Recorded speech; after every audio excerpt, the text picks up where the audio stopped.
TP Way. Yo. It is an honor and pleasure to introduce you to King DV. King DV. No, he know who I am. Okay. You know who I am. Say, we don't even have to have no conversation. Shout out to Bless. I only have an hour tonight. I only have an hour. But cool. That's all you need, brother. Yeah, that's all I need. Yeah, that's all I need. Drew is in the building. What up, Drew? What up? What up? Yeah, hey, we listen. Drew, me and you going to step back, and because I just introduced TP to King DV, so I want them to go. No. TP know who I am. He was on my channel earlier. Yeah, I know. He knows who I am. Yeah, I'm just making the I want TP Way to go first, and I can, rebuttal. That's all I want. Yeah, because I want to hear this. I heard something earlier. I want to hear this lunacy. Oh no! Hey, I want to hear it. Hit TP. Come on. Now, TP. wait. Now, hold on. Understand? I'm drinking water too. Good to see you. Good to see you, brother. Hold on, fellas. I just want you to wait a minute. I just want to put out there. This is not the channel members calling, right? This is the ironing, the steel sharpening steel. That's fine. Right. Yeah. Episode, iron right? sharpen iron. Yeah. No, we ain't going left. We ain't going shout out to Warren with the Eagles Collective Podcast. What's good? How's everybody doing? Connect the channel real quick. I'll tell you this. Connect it. All right, go ahead. I'll tell you this. I had the pleasure of chopping it up with Warren the other day, man. And as of right now, Warren might be the most sensible Philadelphia Eagle fan that I've talked to. Wow. All right, but I've been also waiting to talk to King DV because he's a great representation of the Philadelphia Eagles. A great representation. Like, he's like the podcasting version of the Philadelphia Eagles.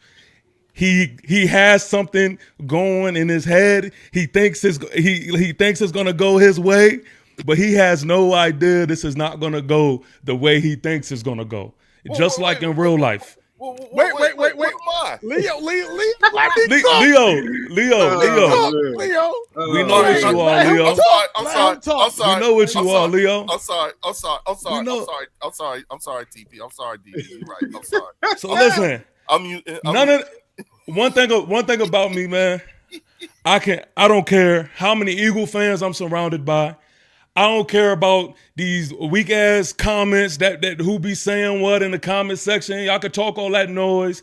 Yeah. I'm gonna be me regardless, and I'm gonna say my truth. Now I want to get to the business, if you don't mind, Leo. Absolutely. Absolutely. Okay. And you will be here after the floor, game, right? brother. You said what? You're gonna be here after the game, right?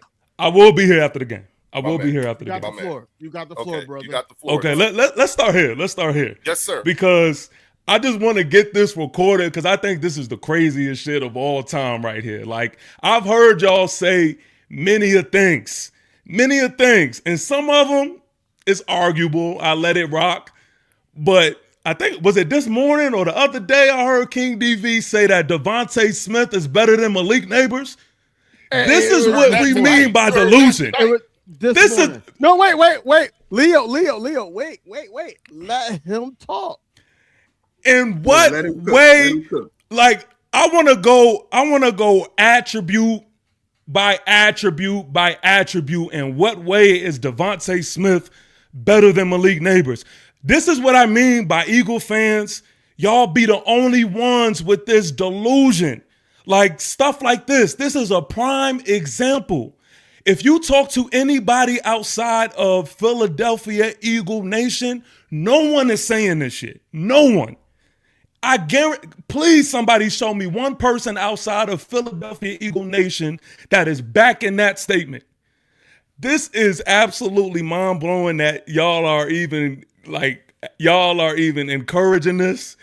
I think it's mind-blowing, and I am still just, all this morning, I've been flabbergasted. Like, I couldn't believe he said this shit on live stream. So I really want to know, where are we going with this? Like, how and what world do you even think that Devontae Smith is better than Neighbors? Please let me know. Are you done? I'm done. Cool. I'm done. Cool story, bro. So Malik Neighbors never had a Heisman Trophy.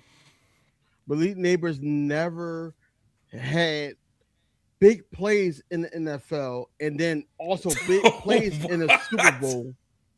He never did. What?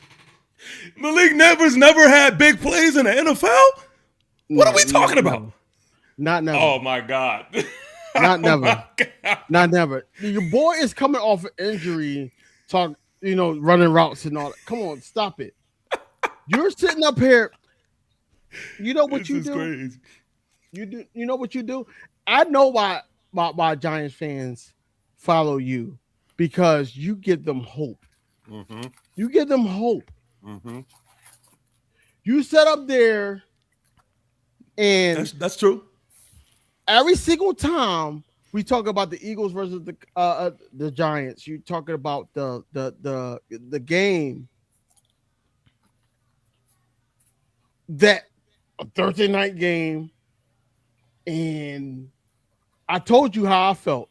We had not even our starter cornerbacks out there, and our defensive ends had to, drop back and all that. And look. I even, like, for you, brother, I have the stats. Okay. Jackson Dart had 195 yards, 17 for 25 passing, 1 touchdown, right? Jackson Dart also had 58 rushing yards. You know why? Because our defense had, especially our edge, had to step back and say, okay, Adoree Jackson. Think about who I'm talking about, because Adoree Jackson is probably not in the league no more. Okay. Adoree Jackson and Kelly Ringo. Kelly Ringo is CB4 right now on our roster. So that's who he was going against throwing. And then, yes, now the Russian is not there. This is why we got Jonathan Grenard, right? Mm-hmm. Then I'm just looking at it. Y'all beat us 34-17. Cool, that was an ass whooping. Yeah, it was an ass whooping, right? Mm-hmm. It was an ass whooping, right? No, wait. I'm sorry. Look at Leo. Look at Leo trying to. I'm sorry. Yes, DV. I'm sorry. I'm sorry, DV. I'm sorry. My bad. Because it was an ass whooping, right? My bad. And you sit up there, and I'm sorry, Leo. This is your channel. I don't want to sit up there and think I'm doing whatever, but this is your channel. I am a family. Sharpen the steel. Member. Sharpen the steel. This is still sharpening steel. He sit up there and keep talking about that. No, because it's a lot I gotta talk to him about. Because I ain't like how he was talking to you last live. But let's make sure, because you may have a few points. So let's go point by point. No, let's go point by point. I don't want to skip over the Neighbors and Devontae Smith point. And I'm willing to talk about that game and whatever game that you want to talk about. But I just don't want to skip over your points. How about Neighbors? Listen, talk about Neighbors and Devontae first. Okay, let's do this. I think this is a fair way to do it. Let's go attribute by attribute, and we could be honest with ourselves and say who is better at what attribute. So, for example, we creating players. Okay, cool. Go ahead. No, so we could say between Devontae Smith and Neighbors, who is the better route runner? I'll let you go first. Devontae Smith. Schmitty. Who has the better hands? Devontae Smith. Schmitty. Who is faster? Schmitty now. Devontae Smith. Who has the bigger catch radius? Devontae Smith. Who is more difficult to guard? Devontae Smith. What are we talking about? No, let him answer. I'm so glad. No. He answered the question. Yeah. I'm sure. Letting him go. Mm-hmm. For sure. And I'm so glad that I'm getting this recorded, because forget the bird section, just comment section. I can't wait to just share this with just people in general. Yeah, because this is a prime example how delusional y'all are. You think that Devontae Smith is better than Malik Neighbors in all of those categories is crazy. It's crazy. I'll sway. Okay, let's. I got some more to it. I want to add some more to it. No, ask more questions. Yes. Sit up there and yeah, go ahead. Yes. Who's better? Who's better yards after catch? I get after Neighbors. No. What'd you say? You said who? I would give Yak to Neighbors. No, but what did King DV say? I never said that he cannot be a number one wide receiver in the league. Never said that at all. What I said was that Devontae Smith, because I didn't like how he was talking to Leo last live. You sat up there and told Leo that I done him bad. AJ, you said what? I did him bad. No, you ain't do him bad. You really didn't. He slow walked your ass. So look, he backed himself into a corner. No, he didn't. He did not. He slow walked your ass. But I'm gonna continue. Right? You sat up there and said that Smitty is not better than Neighbors. That's what you stand on, and I respect that wholeheartedly because you're a Giants fan and you got to have something to lean on. The Knicks just won the finals, and you got to have something to lean on. I get it. Then you sat up there and said that there's no cornerback on our team. You said this. No cornerback on our team that can stop Neighbors, which is false. You said this. You said this out your own mouth. Yeah. I seen. I was watching it 2 days straight. I made sure. So when you popped up on my live earlier this morning, I said, "Oh, we got shit to talk about," because you sat up there and said this, right? And then you sat up there and said that Devontae Smith is not better than Neighbors. You sat up there and said everything about how he's not better than Neighbors. I'm gonna tell you why he's better than Neighbors. Now I can talk about accolades. I can't talk. Neighbors don't have those accolades, so I can talk about accolades, but I don't want to make this a disadvantage. You know what I'm saying? So let's talk about the facts, right? Better route runner is already proven. Devontae Smith is a better route runner than him. Let's see. When y'all beat us, because because you like to go. No. I'll let you talk. Okay. Yeah, you're right. You like to go back to this game. This one game on Thursday, short week, right? And then we had Adoree Jackson and Kelly Ringo, two people that should not be starting in the NFL. I digress. So you had Wan'Dale Robinson, Humphrey, Johnson, Hyatt. You had them all in the game, right? You had Scatterboo that scored 3 touchdowns. Now we got somebody in the building that can stop the run. Now we got somebody in the building that could possibly stop Scatterboo from doing what he did in that week that you glorified. You glorified that. You did that in 3 shows. You did that twice here and once on your channel. I watch everything, bro. That's a fact. I watch everything. So you watch everything. Look, bro, I'm looking at the stats, bro. And yeah, y'all beat us 34-17. That's y'all Super Bowl, bro. That's y'all Super Bowl. You know what our Super Bowl is?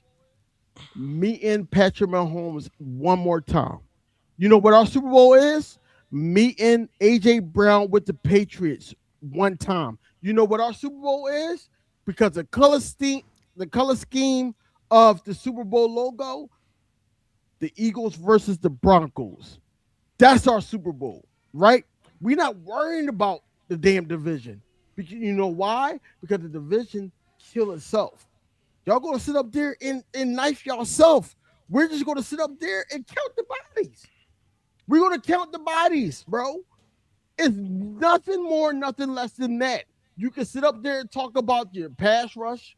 You can sit up there and talk about Thursday night football. You can sit up there and talk about neighbors. You can sit up there and talk about scatterball or healthy and everything like that. Bro, when it's lined up and we sitting up here, we got Josh Grenard, we got Jux Hunt, we got 2 defensive tackles that just got paid, knowing that the team is for them, right? And then you got Jomo trying to get a contract. You got so much going against you. Why do you think that you're going to become victorious against the Philadelphia Eagles, regardless if we're at the Link or we are at y'all little beat up ass stadium? Why? Okay, so first of all, I want to debunk the false narratives that you try to put out there to begin with. Wait, TP. Yep. Shout out to Linda Kynes with the $2 super chat. She said Devontae Smith has won at every level. Fuck you talking about? That's true. Thank you, Linda. That's true. All right, so this, I love when y'all do this, right? The fact that y'all reach back into college football it's hilarious, right? Because TP, for real, TP. I'm sorry to cut you off right now. No, go ahead. It's not Leo. It's not Warren. It's not Eagles Drew. It's me talking to you. No, you mentioned the Heisman. I'm talking to you. No. Yeah, I'm talking to you because you mentioned the Heisman as well. Okay, because the super chat said it as well. He's talking about Eagles fans. No, listen. Let me talk to King DV. You mentioned the Heisman, which honestly don't mean a damn thing to me because that don't help Philly and it don't help the Giants. So let me X that out. Let's get into the league. You started that whole soliloquy by saying Malik Neighbors has no what's the word you use? No accolades. Accolades. There you go. First of all, hey, I'm not perfect, but anyway, let's go here. Malik Neighbors set an NFL single season rookie wide receiver record with 109 receptions. Boom, caught him in that one. I got more. He has the most. He had to. Yeah, but is it he had to or he had no accolades? Which one is it? See, I love when the facts come out. I'm not done. Here we go. Most receptions in a Giant single season. Most rookie wide receiver receptions in NFL history that I just named. And he is the first Giants rookie to eclipse 100 receptions in a single season. So if that is not accolades, then I just don't know what the definition is. I may forget how to pronounce it, but I for sure haven't forgot the definition. Those are accolades. Now, you tell me the NFL accolades that Devontae Smith did, not what his team did. See, y'all love to throw in the Super Bowl, and I was just talking to y'all about this the other day to Law Eagle. Y'all love to throw in the Super Bowl in every single conversation that we have. This is about a single player, and you still are talking about a Super Bowl. Yes, Devontae Smith got carried to a Super Bowl. Yes, he could have that trophy on his mantle. But I know one thing. I know one thing. This is a fact. This is a fact. They brought in AJ Brown because Devontae Smith wasn't enough. Let's talk about that. They brought in AJ Brown because they didn't think that Devontae Smith was enough. They're not doing that with Malik. They're not doing that with Malik. When they talk about the elite of the elite in the NFC East, they bring up 3 names: CD, George Pickens, and Malik. They do not bring up matter of fact, it gets so wicked. That the question. No. This is what you asked for. Look, it gets so wicked. It gets so wicked. This is crazy. Oh my God. It gets so wicked that they asked Devontae Smith. They say, is Devontae Smith or Terry McLaurin better? That is so disrespectful to Malik Neighbors. They don't even ask shit like that to Malik Neighbors. They don't say it's who's better, Terry McLaurin or Malik Neighbors. You know why? Because it's levels. It's tiers. They bring Malik up with the best of the best. So again, only Eagle fans think like this. Y'all are the only ones who put Devontae Smith on that type of pedestal. And now you want to talk about the game.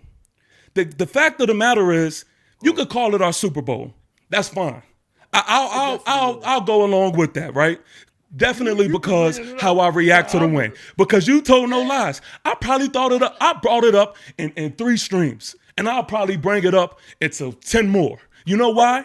Because I remember how embarrassing it was for Eagle fans. I remember. Y'all were absolutely embarrassed, and y'all thought that this was going to be a clear win.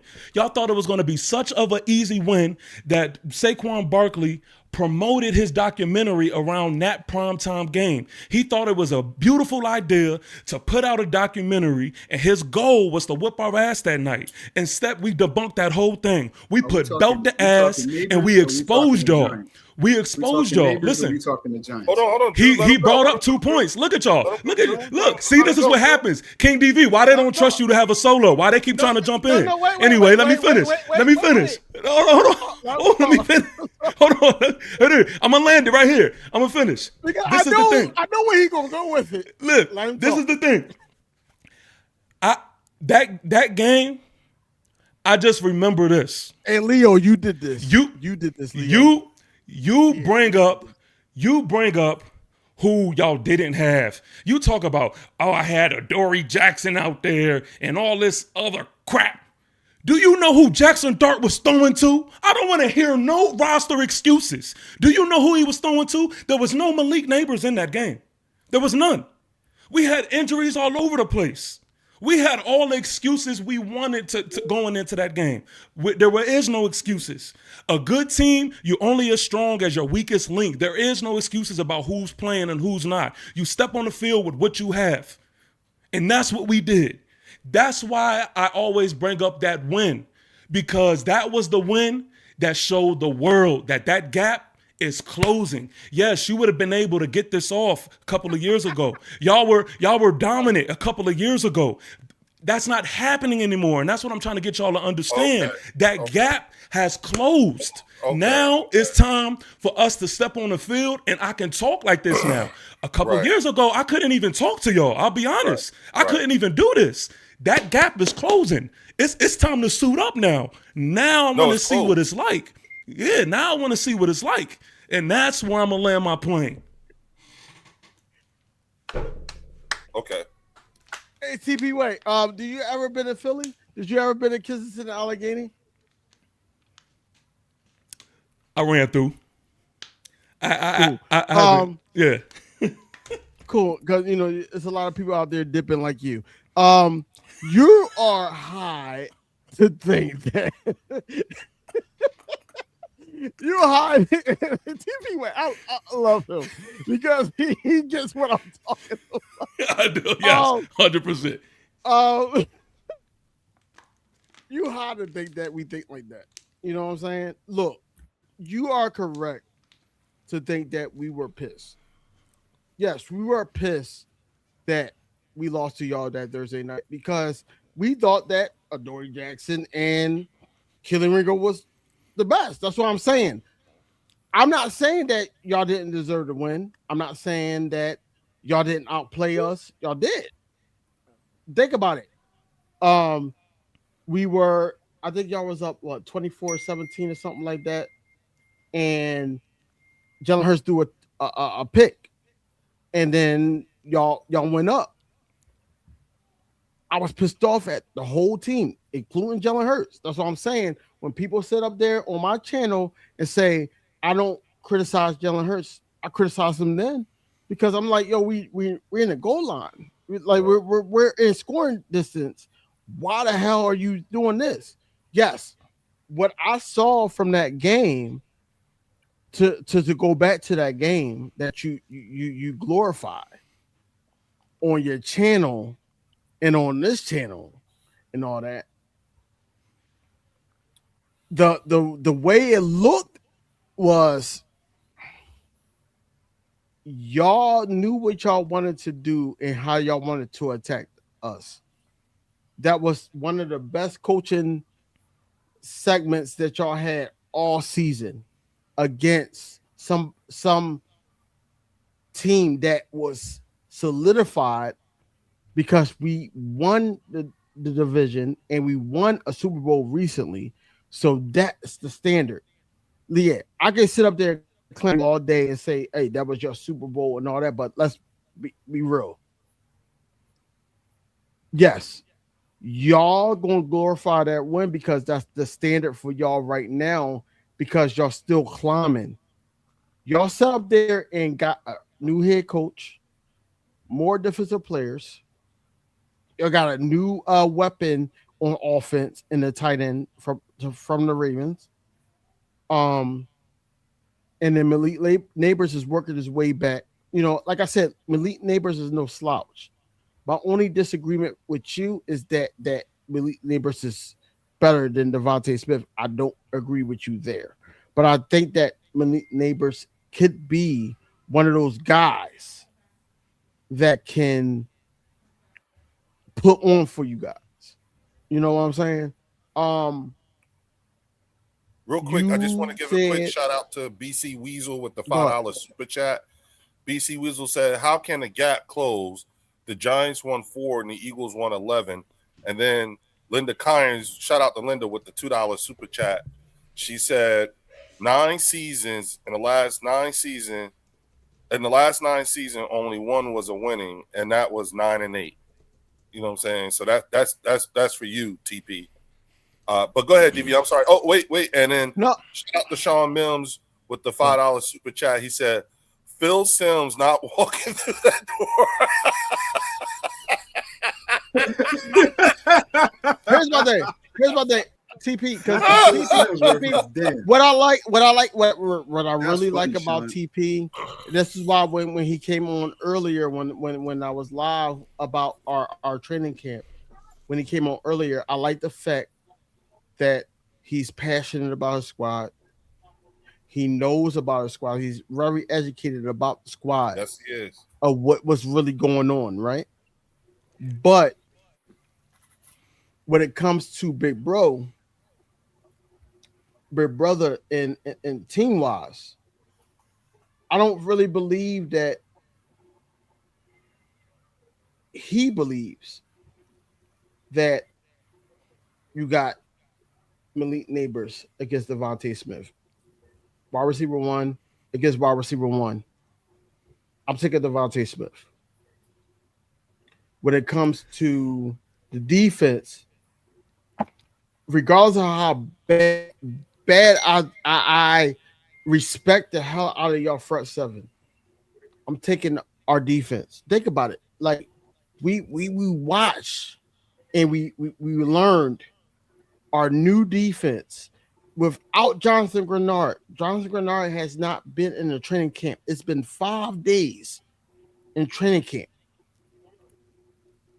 Jonathan Grenard never been in the training camp. And we've been shutting shit down. And I know what you're going to say. It's not easy. It's easy to shut down Jalen Hurts in that damn offense because he's not passing the ball. I got a bomb. I got a bomb. I got a bomb for you. No, you yes, don't. I do. No, you don't. Just let me know when you're ready. Just let me know. I got a whole bomb. I am ready. I want you to say what you're going to say. I got something that's going to just debunk all of that record talk that you keep bringing up to me, right? Because y'all keep talking about, oh, we only won 4 games. How is the gap closed and all of that other like elementary way of thinking? The evidence. I know what you call that evidence. You call that evidence, right? I know what you. Okay, I know what he about to say. I know what he about to say because he said the same thing to you last live. Go ahead. So listen, can someone please tell me how many wins did the Patriots have in 2023 and 2024? We're talking about the New York Giants. We're not talking about the Patriots. We are. We are. Why are we talking about the Patriots? They had 4 wins in 2023 and in 2024. You know where they were last year? The damn Super Bowl. So don't talk to me. Don't talk to me about where our record was in the past. We here in the now. We here in the now. So y'all leave that elementary way of thinking. That's not how football works, ladies and gentlemen. I'm sorry, Philly fans. I know y'all been living on that hill for quite some time. That's not how it goes. It never has went like that. Puff of smoke. Don't stop the yard, Pluck. Don't stop the yard. But that was the bomb. Puff of smoke. Don't stop the yard, bro. I got it. Hey, TP Way, go ahead. I'm gonna let you cook. It was definitely the bomb. That was the bomb? Was definitely the bomb. Because like what can you say? So what can you say to that? That doesn't just apply to the Giants. So if you want to say that, if you want to go by that rhetoric, y'all keep saying the Giants only won 4 games last year. How are they even close? We won 11. Yo, the Patriots won 4 games from back-to-back years. Back-to-back years. They were the Super Bowl champions. And you can do that with a whole thing of teams. A whole thing of teams. That's not how the NFL works. I'm sorry, Eagle fans. And and you know what it is? Y'all are not used to being at the top. And I understand that this is new for y'all. So y'all think like y'all going to be here forever. No, it's waves. You're there one moment. You have your time. If you don't do nothing with it, when that decline is over with. And that's what y'all not understanding. That's what y'all don't get. I'm here to teach y'all about this game that I love so much, Eagle fans. Just y'all got to be willing to learn. Y'all got to be willing to learn, man. I'm sorry. Okay. TP is a good guy, right? No, I love TP. That's my guy, man. I rock with him. He just said he's suffering from PTSD right now. Bro, he's suffering PTSD right now. Bro. He's a good guy. Bro. You know what I'm saying? He means well. You know what I'm saying? Bless his heart, man. Bless his heart. I mean, it's only the facts. Glory to God, right? Bless his heart, man. But he's completely wrong on this whole situation, right? Yeah, he had a because please tell me how I am. Talking about like we're delusional, we're not used to being at the top. All right, so we've been at the top. We've been carrying this division for the last 30 years. What you talking about? We won Super Bowls in the last 30 years. Try again. Yeah, you got to realize who y'all talking to. Who y'all talking to, man? I seen us win 2-2. And realize it. That 2 that y'all have, you only done half of what we done. So y'all can't Super Bowl talk me to death. That's a false statement. That's a false statement. Yeah, compare the records, man. That's a false statement. It a false? How? What's false about it? That's a false. What's false about it, bro? How many divisions? What's false is you can't say that y'all been running. You can't say that y'all been running the NFC East for 30 years when we got 2 Super Bowls in the last 30 years. No NFC East team can say that. So that's not the argument. The argument is your New York Giants right now better than the Philadelphia Eagles right now? Because I heard you say to Leo last live that y'all don't have AJ Brown. Y'all don't have AJ Brown. That was your argument, right? Well, there's a couple other things, but yes, AJ Brown is one of them. No. I'm going with that first because I seen the whole live, bro. Yeah, that's the low. That's the low. Y'all was on live. Y'all was on live for 6 hours. Yeah. I watched the whole live. I'm insane, bro. I'm really insane. Me too. Me too. But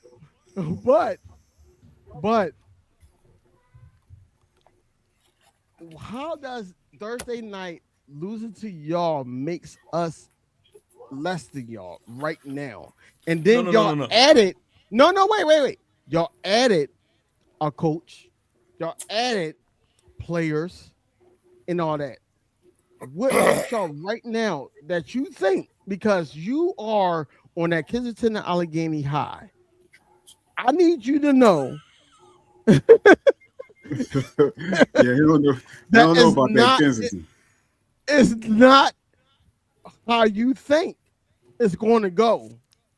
So I want to know, because for the people, for the chat, for everybody on the panel, I need you to tell us what makes you think that you're going to beat us this season, or at least split with us.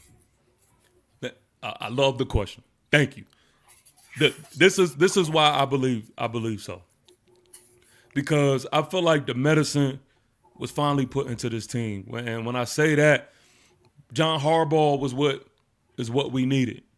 This coaching staff, this defensive coordinator, and Denard Wilson is what we needed. Like, we lost games because we were undisciplined and we were terribly coached. That's why on the record sheet you're going to see loss. But if you watch the Giants play last year, you seen how they stacked up with less against teams that were on paper way out of our league. Like, most of our losses were one-score games, close games, and things like that. And so why I believe that we've made that leap is because now we have the pieces back, and now we have a coach that is going to make sure that we tighten discipline and that is going to lead us to wins. I like the way John Harbaugh's record is versus NFC East teams. It looks tremendous. So that is the reason as to why I feel good about it. We have the heart. We've shown that. Like we were beat down to our last molecule pause because everybody was out. We had a weak roster, but if you can show me what you have shown me last year with the roster that we had, that's where my confidence comes from. Now I want to make this clear because I'm just not just a shit talker. Y'all are the top dogs. We're not above y'all. We have done nothing to say that we're above y'all. Let's get that clear. Mm-hmm. But I think it's coming a lot sooner than what all the Eagle Nation thinks. And so I'm ready for that. Every year has been a decline for y'all. Y'all won 14 games, and it was 11, and it was it 8 or it was something, whatever. No, 14 and 11. That's it. And 11, excuse me, and 11. So I'm saying, like, what's next? Like 8? Like what is going to be next? Like nothing about. You're thinking I don't win less games this year if the trend, according to you, is happening, right? That's Leo. Hey, Leo, what you say? The evidence speaks for itself, Your Honor. Right. That's what is shown me. Shout out to Sean Mills with the $2 super chat. He said, "We lost over 10 starters and won the chip in 17." That is correct. We were the walking wounded that year. But TP, hey, hold on, real quick, Leo. Did you see my man Atlantic JM in there? He got a super chat as well. Oh no! Oh yeah, we don't want to miss that. Yeah, hold on. Salute to the Atlantic GM. Hey, man, yeah. Oh, my bad. Yo, bro, my bad. Yeah. Yo, go ahead, TP. That's for you, man. Go ahead. Hey, man, New York Giants salute the Atlantic JM, man. I see you, my guy. He says, Giants Nation, stand up. TP, you not alone, brother. That's what I'm talking about, man. That's what I'm talking about. I'm with you. I'm with you. Your TP, people came here to support you, dog. That's what I appreciate. Yeah, I like that. Sir.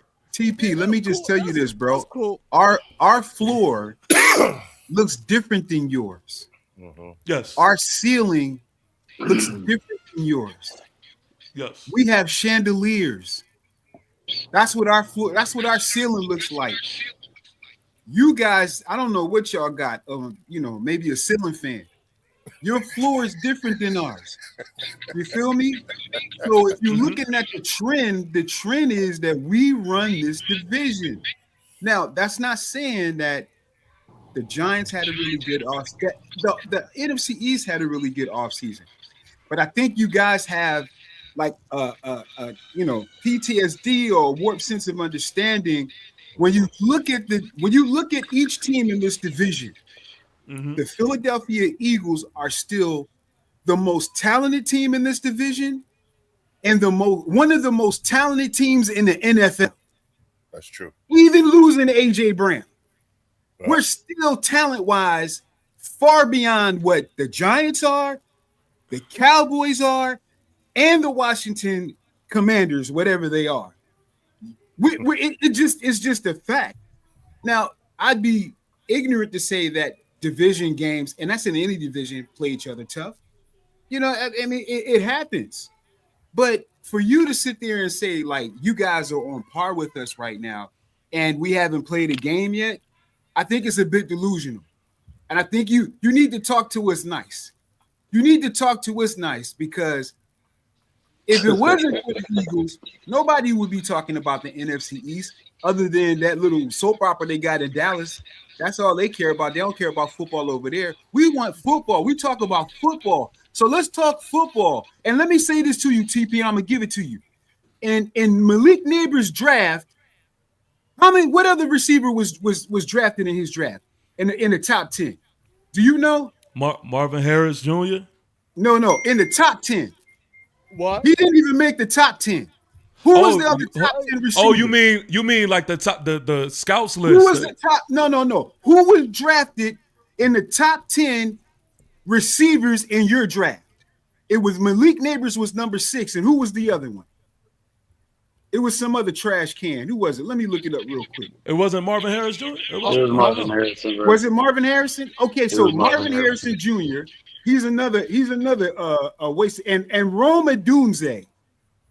Mm-hmm. Hot dog water. Now, when you look at, let's go to Schmitty's draft real quick. Let's look who was drafted in the top 10 with him. Jamar Chase. And some real football heads would say Jamar Chase would be the best receiver in the league. I would say that. I wouldn't put Malik Neighbors in that conversation. And who else? Jalen Waddle. I don't know why he got drafted. That's the Dolphins. And then guess what? Schmitty made the top 10. The Biletnikoff winner. The Heisman Trophy winner. Top 10. If you put Neighbors in that draft, he might go top 15. He might go top 15. That's a terrible point. No, it's not a terrible point. You know why it's a terrible point? Hold on, let me finish, TP. Okay. Schmitty is a far better route runner. He has hands. Listen, go look at some of the highlights. Go look at some of the one-handed toe tappers that he's put in. That Malik Neighbors hasn't even played long enough to even be mentioned with the name of Schmitty yet. Get a couple years in. And then let's talk about who Neighbors is compared to, because he don't have skins in the game enough, bro. He don't have skins in the game enough. He's talented, he's good, he has a bright future, but he ain't on Smitty level yet. My young Padawan, you got it. Yo, you want to know how terrible of a point that is? Because Antonio Brown was drafted in the 6th round as the 195th pick. Where you get drafted means absolutely nothing. That's why I say what you do in the league is the only thing that matters to me. I don't care where you get drafted. I don't care about what accolades you had in college. I care about the performance that you have in the National Football League. So we could just dead that point. What has he like done? That. What has he done? I just gave you a rundown on what he's done. I gave you the rundown on what he's done. What has he done? Oh, he had the most receptions from a rookie because he was the only receiver on the team. Is that what you're talking about? All right, so let me say it again. He has the NFL. This means all 32 teams. This means like anytime. Yeah. NFL single season rookie wide receiver record with 109 receptions. That's what he's done. Because there was nobody else on that team. Nice. Okay, so who can you say that? So how many times has there been nobody else in the entire history of the NFL? Like how many times has there been a single receiver on the team? Y'all try to strip a accolade away from him because he was dominating. That's a good. But let me just ask you this. I'm gonna give it to you, King. Let me ask you this. Real quick. Shout out to Nina Austin with the two jewels. Appreciate you, Mama. Go ahead, Drew. Thank you, Nina. Hey, let me ask you this, and please be honest.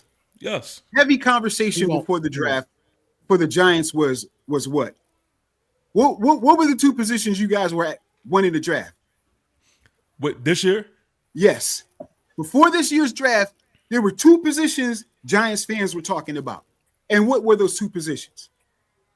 Linebacker. And no, it was O-line and what was the other one? Wide receiver. Because you guys, a lot of you guys were talking about drafting a wide receiver with one of those top 10 picks. Am I wrong? Okay, but that doesn't speak. So then you don't talk drafting wide receivers if you got that one. If you got one of them ones and you don't have that type of conversation. Okay? Not true. A lot of people had that. No, but I didn't. I never had that train of thought. And clearly my front office didn't have that train of thought. No, because you can have people who can think whatever. Their train of thought is this.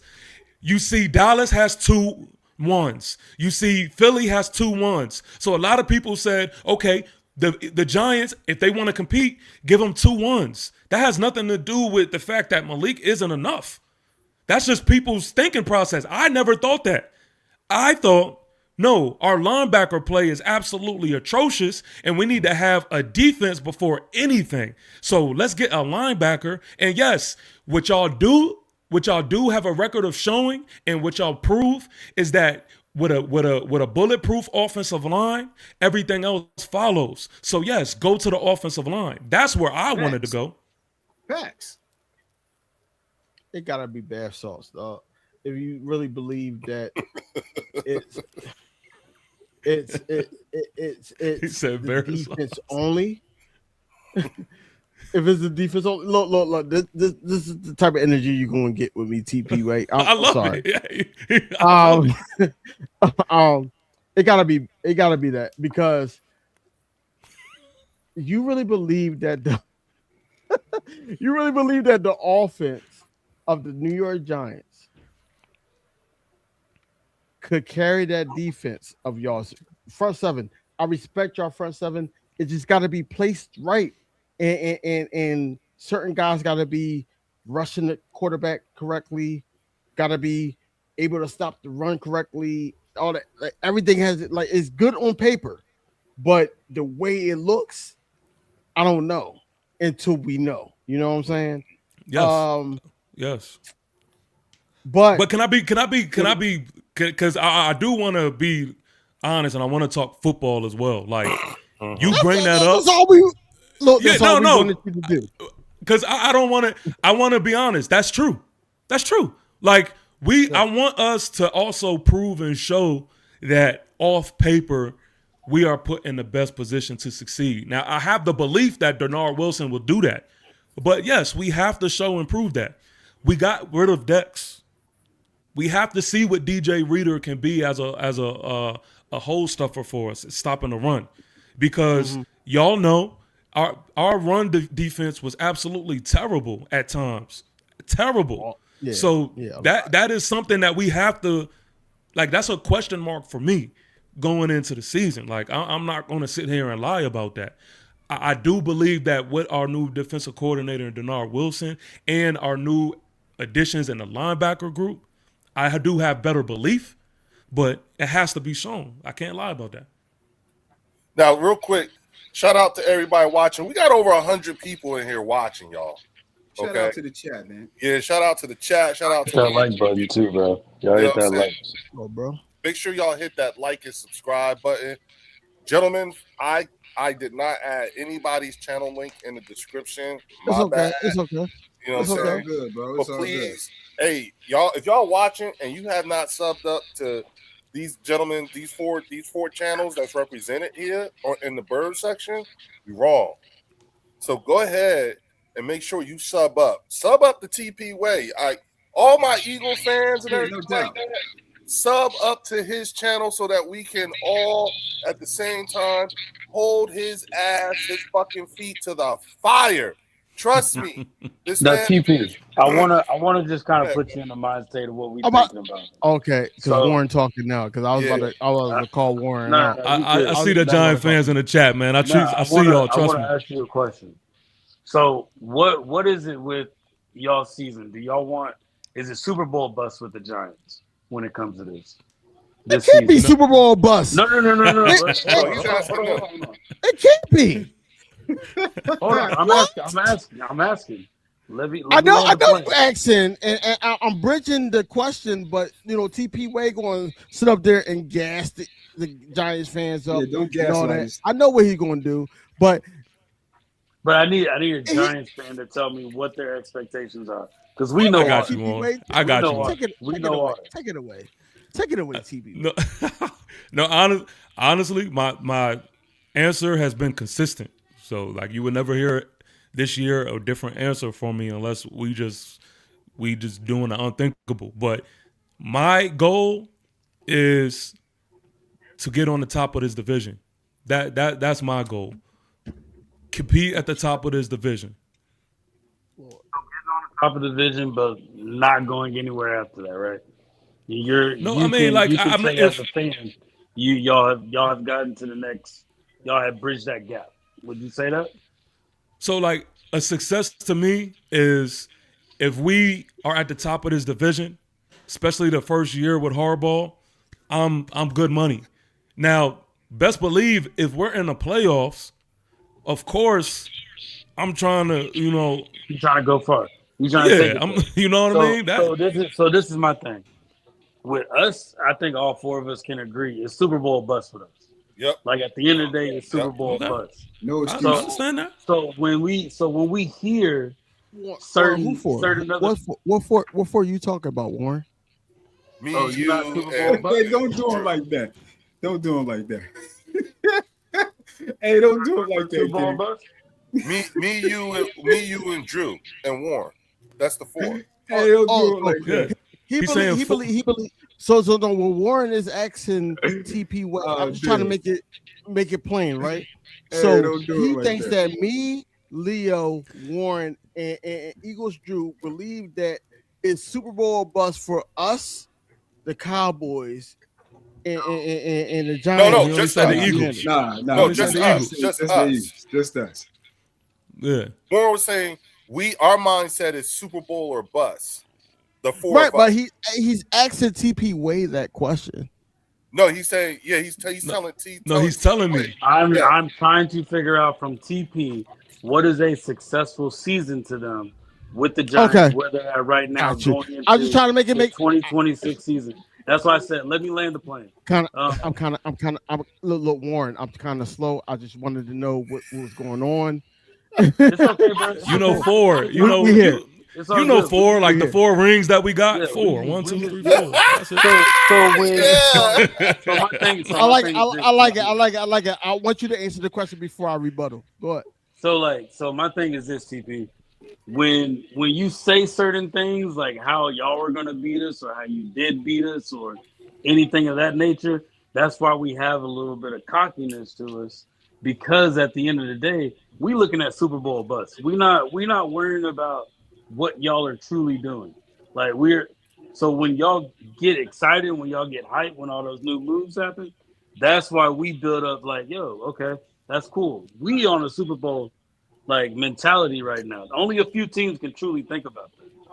Like, can we agree? Not every team is thinking like that. No, that's unless a you're fact. the Cowboys. So unless you're a Cowboy fan, they want Super Bowl or bust every year. But we're thinking on that type of trajectory of our team. So that's what we're looking at when it comes to conversation. So when a Giants fan, Commanders fan, or whatever fan coming in and talking about how they're gonna bust us when they see us, or there's gonna be trouble when they see us, it's kind of just like, okay, I guess like we really trying to get to the playoffs. So our goal is get to the dance and win the Super Bowl. So I feel like until the Giants fans and the team feels that type of aspect, I think that's when we feel like that gap is going to close. But beating us, you're going to beat us every division. We probably going to split with everybody in this division just because so much has changed just throughout the whole NFC East. Right. But if it's not Super Bowl or bust for y'all, like where do you truly feel like y'all are going to be? Because that's where we at right now. That's all I was just trying to point out.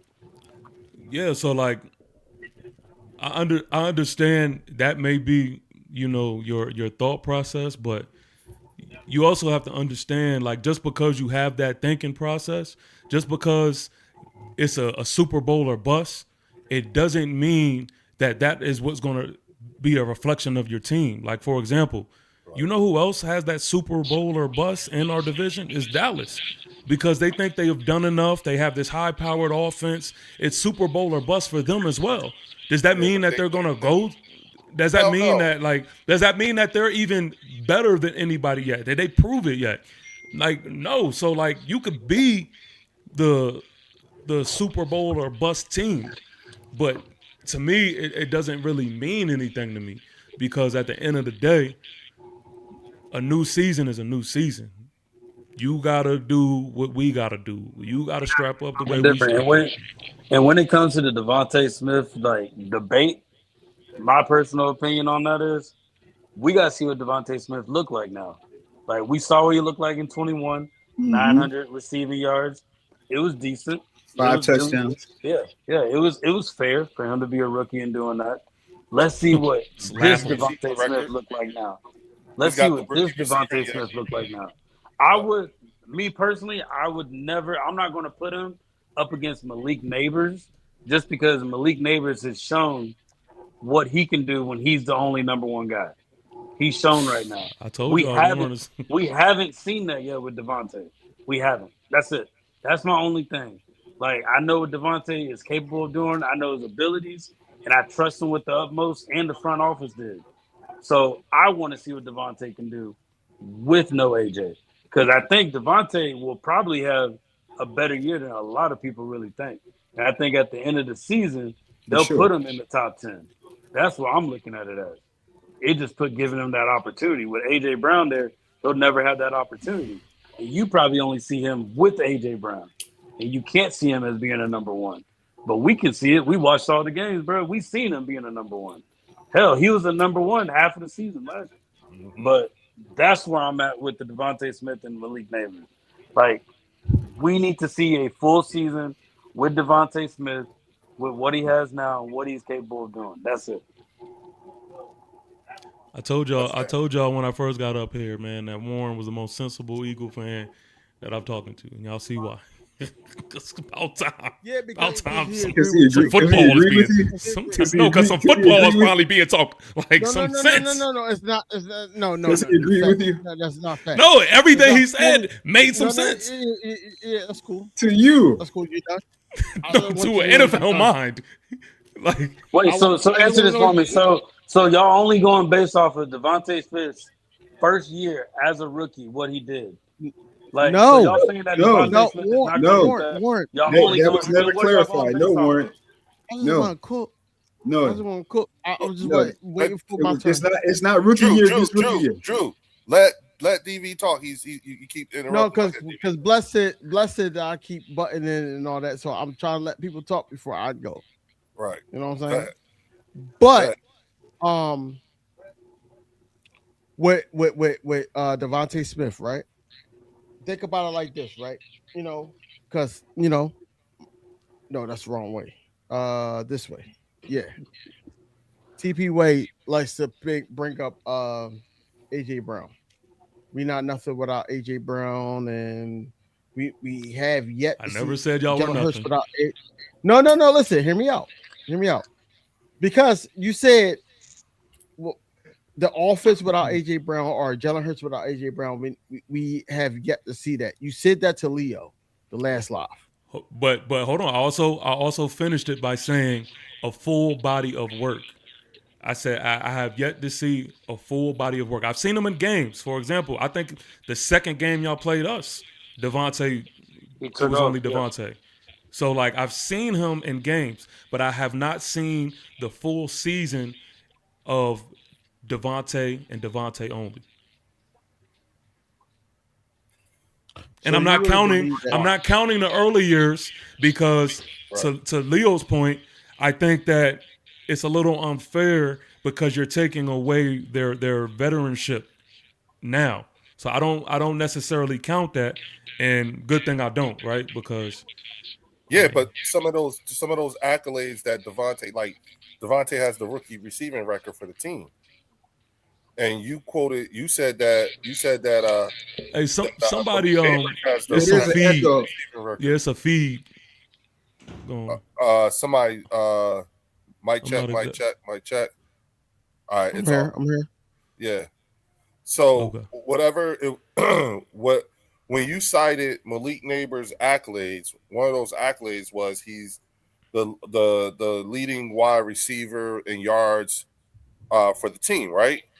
Leader receptions in the league. In receptions, right? Yes. Yeah. Like there's a Devontae is that here. But he's talking about the league though, bro. Yeah. Wait a minute. No. He said the Giants. He said his team. Right. He did both. So listen, he was the NFL single season rookie wide receiver record with 109 receptions. That's the league. Yeah. Yes. But that was one of the other things you But he also was the Giants single season as well. Right, and so is, and I'm saying in that aspect, as far as like the team records, Devontae holds team records too. And that's all. That's all. Okay. I was making. Hey, where's that feedback coming from? I'm hearing it, but I'm not exactly sure where it's coming from.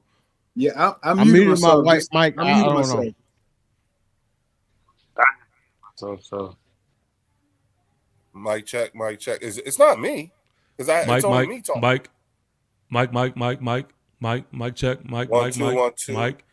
Michael Jordan, Mike Jackson, Mike Tyson. Mike.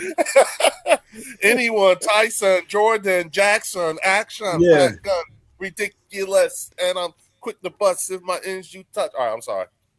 Go ahead. I think us three is good. All right, I don't hear it anymore. Yeah, I was muted when it was going on. No, it's Is you. that me? It's you. Yeah, it's you, Drew. Hold on. Yeah, Mike. Can y'all hear me? Yeah, we can hear you, Warren. Now we don't hear it. So, Drew, whatever you're doing, keep doing it. No, now we hear it again.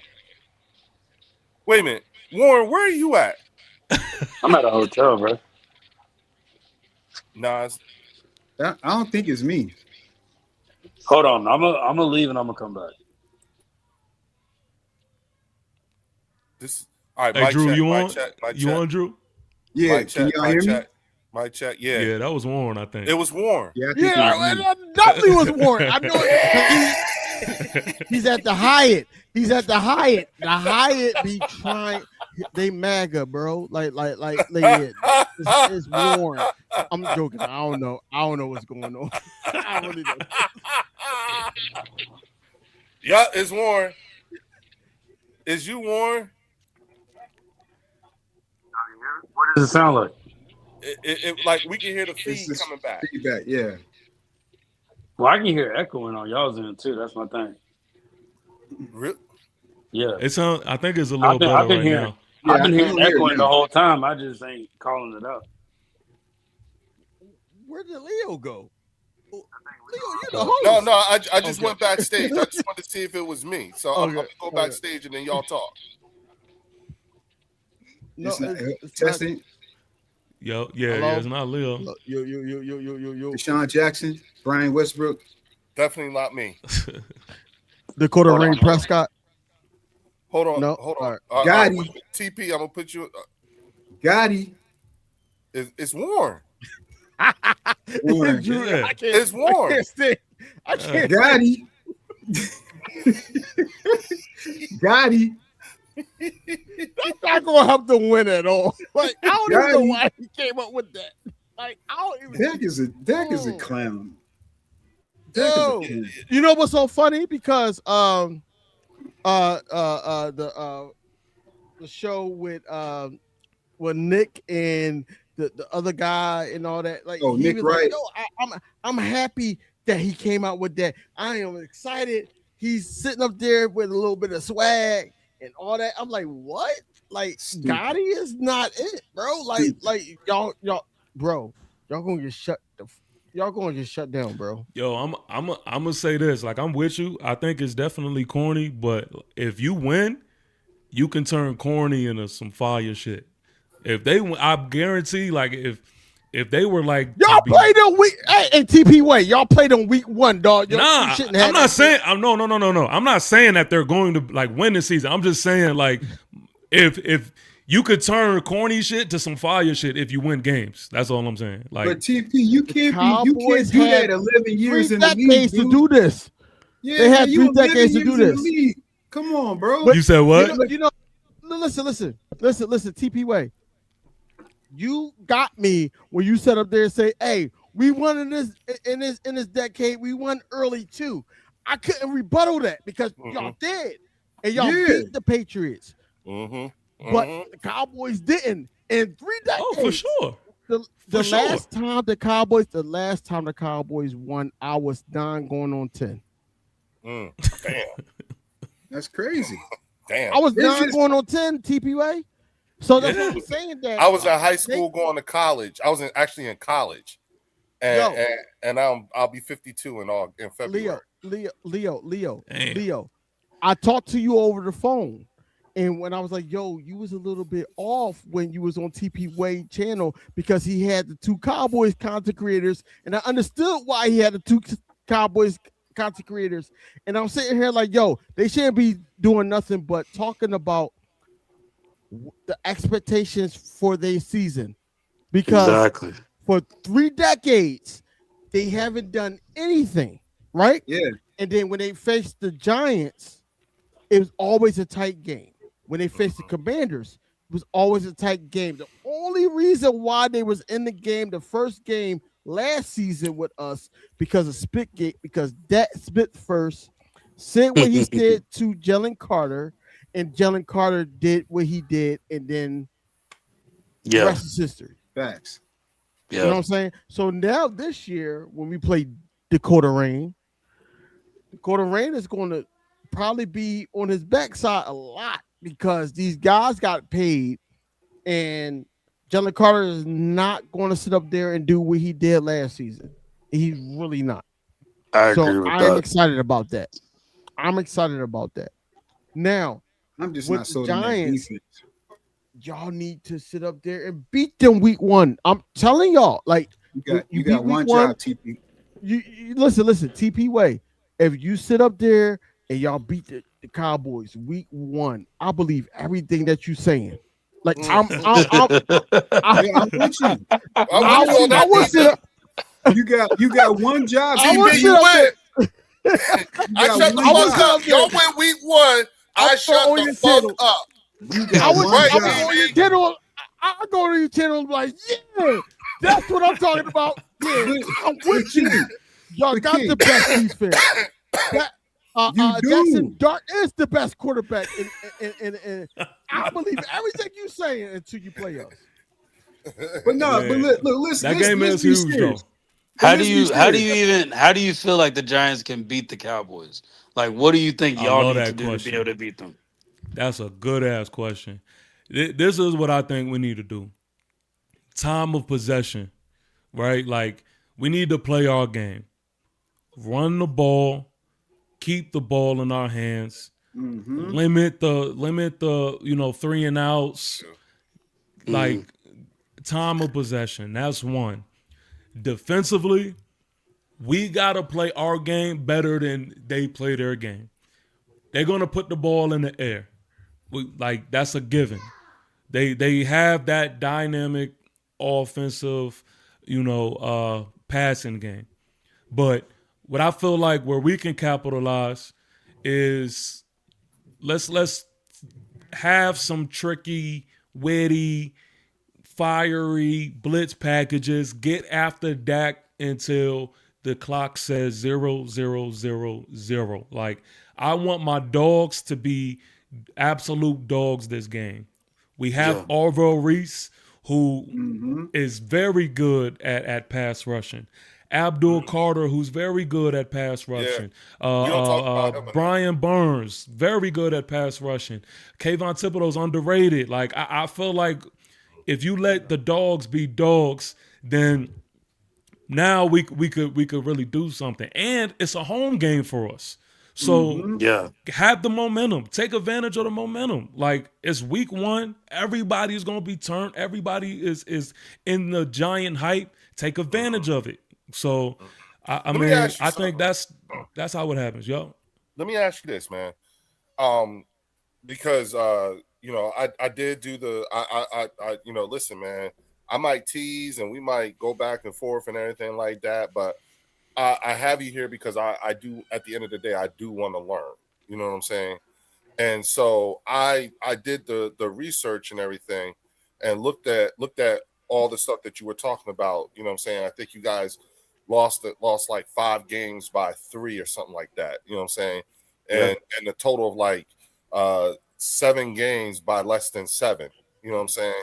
Or 9 games by less than 7. It's something weird. So to your point, y'all have been, especially if we're looking at last year's stats, that evidence. Let's take last year's evidence.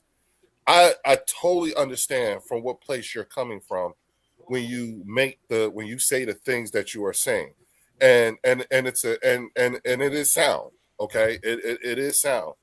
That being said, is this year's strength of schedule stronger or weaker for you guys than last year? Forget the NFC Good East. I'm question. just talking about the rest of it, what y'all have to go through. Because, and I'm asking not because I already know the answer, but because I would think, like I think I don't know, but I would think you would know. Is this Oh year's yeah. schedule easier or harder than last year's for you? I would say easier, but Then I that's think why. Okay, now yeah. I see why you feel. Now I see. You're absolutely right. If let's say those things, the reasons why you guys didn't actually win those games that you were in. You know what I'm saying? Mhm. And let's say those things get fixed. Yeah, I see why you would think the way that you would think. You know what I'm saying? Because that is a sound way of thinking, but it also is contingent upon, like you said, health and also your coaching. You know what I'm saying? Um, I just think and I think what you're saying is that John Harbaugh has the potential to have the same kind of impact in year one that Mike Vrabel had in year one in New England. So it feels like that's what you're predicting. You know what I'm saying? That the turnaround for you, just because what what Harbaugh is inheriting is a much better looking product than what Vrabel inherited. You see what I'm saying? Mhm. And so, to be honest with you, when you look at it that way, it does make for a very interesting storyline to pay attention to as the season plays out. You know what I'm saying? But had you not come here and told me those things, I wouldn't have never really looked it up. You know what I'm saying? To say, oh, okay, wait a minute. Now, overall, you know what I'm saying? You're right. Well, you're wrong. The gap is not closed. Okay, the gap is so not closed.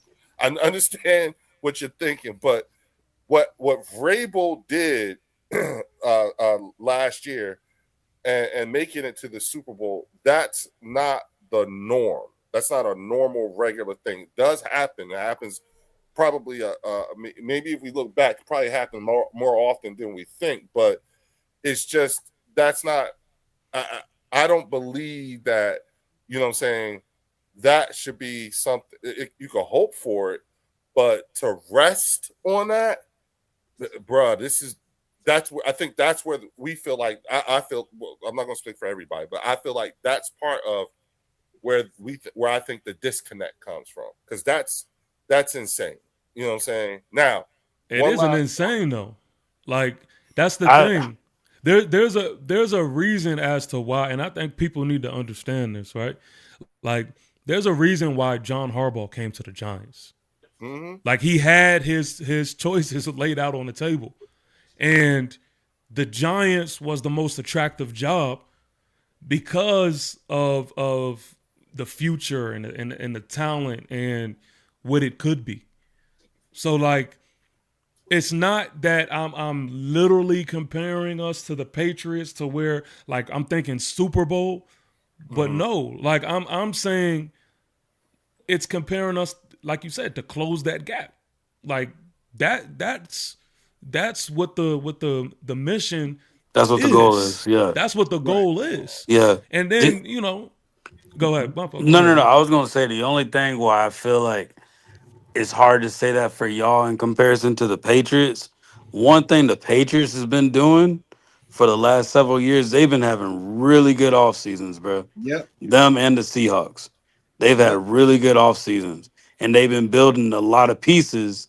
They just needed the right person in place. How Like, think come we about it. They haven't? got Milton Williams. No, no, no, but think about it. They picked up Milton Williams from us. Like Milton Williams made an impact, bro. That whole last Immediately. season, Milton Williams made an impact. They made a lot of off season moves with free agency and the draft. So did the Seahawks too. Yep. So I'm looking at, and this is my thing on the Giants. the way I can see the Giants come out and surprising everybody this season is if they come in and out physical everybody. If Yeah, y'all may not be the most talented team, but if y'all come out fit, like that's how you beat the Cowboys, bro. You got I to agree. out physical the Yeah, Cowboys. If y'all yeah, come in like that, y'all boys would be something they gonna talk about that Monday morning. And yeah. and and, Now, and Hey, if you're y'all don't, literally you're, that's going to yeah, like that's where y'all fall off. Because one thing that I will say that separates us from everybody in the division, we got the secondaries. yeah, We got the Yeah, secondaries for y'all. I don't think we would be talking this spicy if we didn't have the secondaries that we got. it's facts. true. That Like is true. like That we is true. got dogs, bro. That is Like, true. yeah, Well, y'all may yeah, have burnt Quinion, y'all may have burnt Coop a few times, but y'all know it ain't gonna happen a second time. nah, And you and the Y- Giants, y'all's wide receivers have a better chance of having a bad day at the office coming up against our secondary.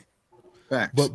but Warren, you're which everything you said, except for I'll argue the draft point, but everything you said about us, 100%. And if you even go back to the stream that me and Leo did, Leo can tell you, you're parroting everything that I said. I literally said we have to out physical our NFC said East punch us in the opponents. face. Yup, he did. But Yes, like you know how you get that though, right? It comes with coaching. So with Hmm. Did he make the Ravens be an out? Did they out physical their opponents whenever the Ravens played? yes, for sure, Absolutely. for sure. So then he can possibly bring that over to the Giants. That's what I'm saying. So if he can do that, bro, y'all might be winning some games y'all probably ain't supposed to. And But I can what's that? and Warren, the Cowboys, the Cowboys fans ought to really look at their history because again, you know what I'm saying, what they did is the same thing that the Giants did. You know what I'm saying? They hired the same person. They hired CP. You know what I'm saying? John Harbaugh is the New York version of Christian Parker. You know what I'm saying? He was here for 10 years. Yeah, You know, but I think John Yeah, Harbaugh's had he he come with has a more mustache shade. accolades though. Yeah, he come and with a John Harbaugh mustache has shade. that's more why I said, accolades and to it. that's why I said, Cowboy fans, because But if you want a living example of what CP could be, look no further than New York. well, and this is another thing that we got to find Another out about DB coach, CP another is DB coach who became a head coach and was successful.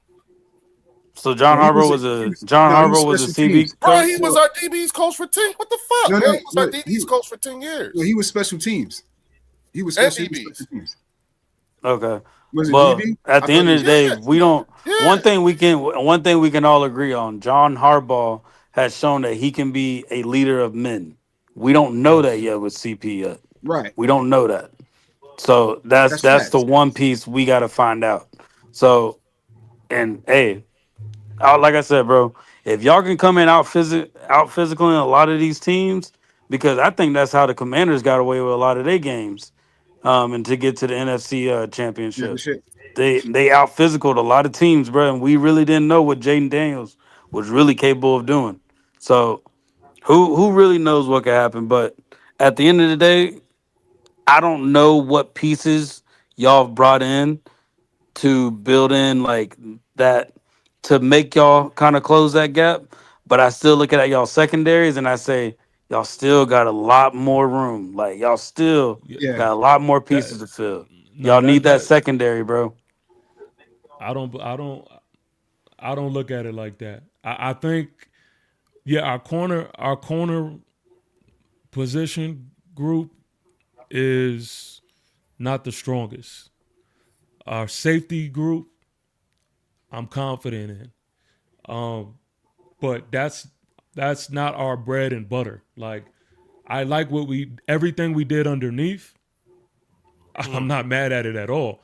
And that's where I Mm-hmm. feel like we've really Mm-hmm. built a good Mm-hmm. like nucleus there. Like we address the trenches and we're better on the offensive line that we have been in a long ass time. And y'all know this because our offensive line has been completely terrible, Yeah. at times. Last year we had a top 10 offensive line. I only see it getting better. You know what I mean? So I think that we have addressed certain areas of our team, and that's not me in any way saying that we're where we need to be, not at all. But I think that we have made like the right moves to finally be able to compete in this division. And I want to say I got two more things because I gotta head out. But speaking of just Dallas week 1 and just why I believe like we can compete in this division is Harbaugh's record against NFC East teams right now is at 13-8. Yeah, it's true. 4-1 versus Dallas, 3-2 versus Philly, 3-2 versus Washington, 3-3 versus us. So like I have that confidence that he has the nucleus to know how to beat and compete in this division. That's one. And two, my question for y'all, because I want to actually hear from y'all, is I'm hearing things about the Eagles like inheriting this new offense, right? Now, I know how it could get a little tricky on X and Twitter. I don't really like rely on certain sources from there. I want to know from y'all where y'all stand with that, and how do y'all feel like Hurts is adjusting to that, and how do y'all feel it actually is right now? Well, the most recent talk was today was a bad day for the offense during training camp today. You know, it wasn't that good of a day. To be honest with you, I know that sounds like I like when things aren't happening according to plan on the 5th or 6th day of training camp, because you want that. Like if there's a way to make the mistakes, you learn from the mistakes, you learn from the bad days. You want to stack more good days on top of bad days, but at the same time, you want those mistakes to happen now because we're getting acclimated to a new offense. So I like that, I'll leave it to the rest of the guys to fill in the rest of the blanks. Go ahead, DV. All right, so I was going to let Drew go. I don't know if Drew has something to say because Drew was on with me earlier. I don't know what his intake was.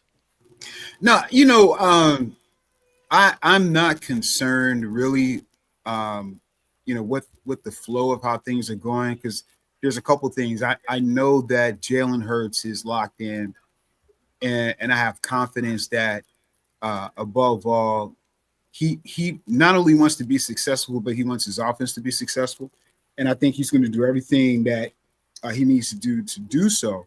And this is not a new position for him, a new offense, learning a new way to play, and having to implement to that, because he's been doing it every year, and we've seen success even on our down years. It's like 11 wins, right? So I'm confident in that matter. And like Leo was saying, I didn't trip off of them having a rough day because they're playing probably a top 3 defense in the league. So if you're playing a top 3 defense in the league every day and you're implementing a new system, a new scheme, then it's supposed to look like that. It's supposed to look like that. So that means I'm confident. So, every Sunday we're not playing a top 3 defense. So how good is this team really? How good is the offense really? There's still question marks, and I'm excited to see what that looks like. I'm excited to see, because I do believe that this is like we're going to see the evolution of Jalen Hurts, and I think we're going to see him continue to grow because he's going to have a continued system. So when I heard that, the struggles today, wasn't concerned, rather excited, because I know who they're playing against.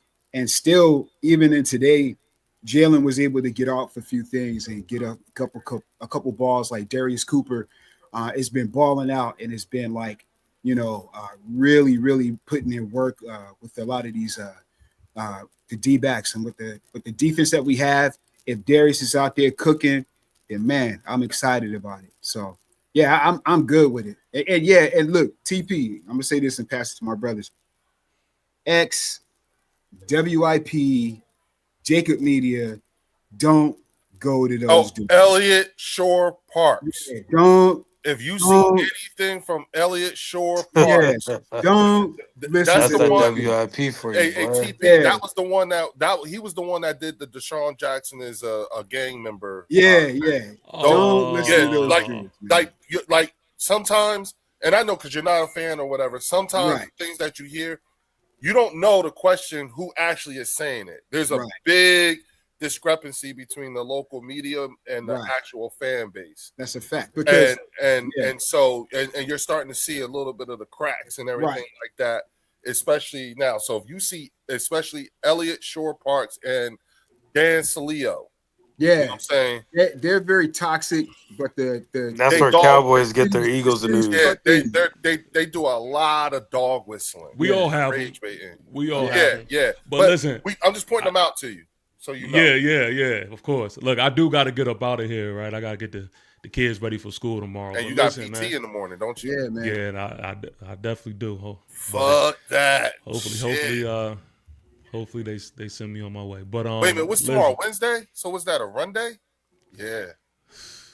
You know it. Oh, sorry, big son. Hey, thank you for your service. God damn it. Yeah, we appreciate go you, get your kids to bed, get your ass to bed, and hydrate, motherfucker. Mad respect, man. Start drinking tonight. You know, that's why I start to tell my soldiers, hey, y'all better drink tonight, God damn it. You're gonna run. You know what I'm saying? Yes, man. Hey. Do they know you do this? Nah. Bro. Yeah, keep that on the keep that on the keep that. He already catching strays. He don't need no more. But listen. I want to say this, man. Of course, New York Giants salute to everybody, man, that's in the chat. I was trying to keep up with the chat a little bit. It's hard because it's running so crazy, but all my Giant, all my Giant soldiers that was in there. Look, man, I appreciate y'all. Wait for holding it down. Joe, I see you, appreciate you. And I'm gonna leave on this, right? Cause I seen something I ain't liking. Somebody try to give me a little jab. Dallas, I know that y'all love to bring up the whole Dak. You know, he got our number, right? Because that's true, he does. Dak has historically been whooping our ass. But make sure you tell this part of the story that Jackson Dart is undefeated versus Dallas. So make sure you tell that part, all right? See y'all week 1, Dallas. Fellas, it's been real. And, hey, I see my man, who's that? Void, shout out to Void. Appreciate it for the sub, bro. Appreciate it. No Good doubt. night, fellas. Good night. Good night. Hey, thanks. I'm gonna holler at y'all. Man. God bless, Take it easy, bro. Hey, come back anytime, bro. Of course. All right, y'all. So look, you know what I'm saying? Can I go real quick? Yeah, go ahead, DV. I'm sorry. So how we go? Like he asked a question about the training camp and how it's going so far and all that, right? Yeah. Let's talk about and I believe Eagles Drew was on the channel when I was talking about it. It's all context, right? Yeah. So a lot of people like to look at it as Jalen Hurts had a bad day, the office had a bad day. Yes, they did. With the penalties and the miscommunication with QB1. But if QB1 connect all those connections and all that, we'd be having a different conversation. You know what I'm saying? So it's the same thing that happened all 2025 with AJ Brown not running his routes completely, long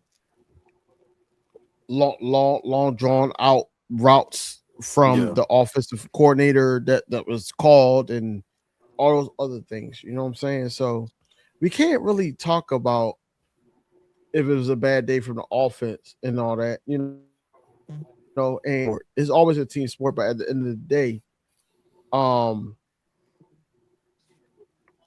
the national media, the local media, and all that, they like to pick on QB1. They like to pick on the offense because they want the offense to be jumping out the window because we got Sean Mannion at the helm now, and it's not going to be that. Think about it. There was plenty of times today alone, they said that it was only Jalen Hurts, Saquon Barkley, Tyler Steen, and Dotavian Wicks that was a starter at on offense. So why are we sitting up there talking about QB1 or the offense losing today? We should be bigging up the defense. Absolutely. Has been consistent. Yes, of course. They had Vic Fangio, Clint Hurt, and those guys for multiple years. This offense is learning a new system. Lane Johnson and the red zone drills are the one-on-ones. Lane Johnson, Landon Dickinson, Cam Jurgens, or Jordan Mailata was not in the vicinity of that red zone drill. Basically, they weren't. So it's all about context. Then you got Shipley dropping the pass. Right. You got the Damian Wicks dropping the pass. Dropping passes, yeah. A lot of drop passes. You got who else? Elijah Moore dropped the pass as well. Yeah. So we gotta take it into context. Yeah. Yeah. And actually, we want them to make mistakes because that's only how they're gonna get better. That's only how they're gonna get better. No. Warren. Shout out to Linda Kynes with the $5 super chat. She said most Eagles media have been hired out of market and are Giants fans. Facts. That's big facts. And then shout out to Gene with the $2 super chat. What's up, Gene? Good to see you, darling. You know what I'm saying? Go ahead, DV. I apologize, bro. I didn't mean to cut you off. I'm sorry. No, you got. It's the super chat. Bro. Yeah. It's your show. I'm just happy to be here, bro. It's your show. No. Seriously, on a serious note. Oh wait, hold up. It's more. Hey Joe, shoot me an email at birdsection2023@gmail.com. Yeah, what up, Joe? Because DV, I was hearing the same thing that you were hearing, that they were sitting a lot of the starting O linemen and they were bringing the second team in, so that's why it was looking a lot sloppy. I forgot who these guys are. It's two guys, they're reporters, and they're both Eagles fans, but I watch them. I hear what they say about practice. Man, like the only thing, they probably don't get that many views just because they are very like monotone. They don't have that much energy when they talk, but bro, they're speaking into detail everything that they're seeing. And that was one of the things they said. The O-line, like they literally took a rest and the second team came in. Mikael Bell has been good in the second team offensive line. They said Darius Cooper has been showing out and that he's been playing better than Johnny Wilson. And they've been saying Dontavian Wicks and Elijah Moore. So it's good. It's good that they're doing something right now as wide receivers. Yeah. So hopefully when Lemon comes in and Devontae, it's a good little mesh. Yeah. And Warren, if I'm not mistaken, 2 days ago they were saying the guard from Georgia we picked up, Morris. Bell. Morris. Michael Morris. They said he was showing out the other day too. You know what I'm saying? Mm-hmm. So what? Earlier when I was like doing my live play-by-play on the training camp and everything like that, Drew was there, Fells was there. Shout out to Bros. Art was there. Yeah. I don't know if Leo was there. Leo probably was just like, just as the quiet assassin, just looking at everything. In the cut. But I'm on iodine status. But I am high on Darius Cooper. I think that Darius Cooper, like I don't like the fact that the offense. Check your email, Leo. Check your email. Yeah, I just sent it. Go ahead. I don't know. I don't like that. Dontavian Wicks, Hollywood Brown, and Covey was the starters at the beginning. Yeah. I wanted Darius Cooper in the slot. I wanted Dontavian Wicks where he was, and I wanted Elijah Moore, on the outside, because with the Buffalo Bills and the Jets, he was on the outside. Mm-hmm. Why not have that way? You know what I'm saying? Why Covey? Why Darius Cooper has been putting on the whole 5 training camps. He's been putting on. Why are we not playing him more? I feel like that Johnny Wilson is going to be a practice squad wide receiver. I think we're going to have wide receivers. I said this on my live. I said it's going to be Smitty. It's going to be Daltamian Wicks. Mekhi Lemon has to play because he's the first round. He'll be on the team. Yeah. Hollywood Brown. Yeah. Cooper, and I think Covey only because of special teams. Yeah, I don't think Covey should. I don't think Covey should be in the rotation as a wide receiver. Player. Yeah, I don't think. You know what I'm saying? Just special teams. I got you. I would rather see more. I'd rather see Elijah Moore over Covey. Right. So what I'm saying is that, you know, with that, and then also you didn't have Jordan Mailata, you didn't have Landon Dickinson, you didn't have Cam Jurgens in red zone situations.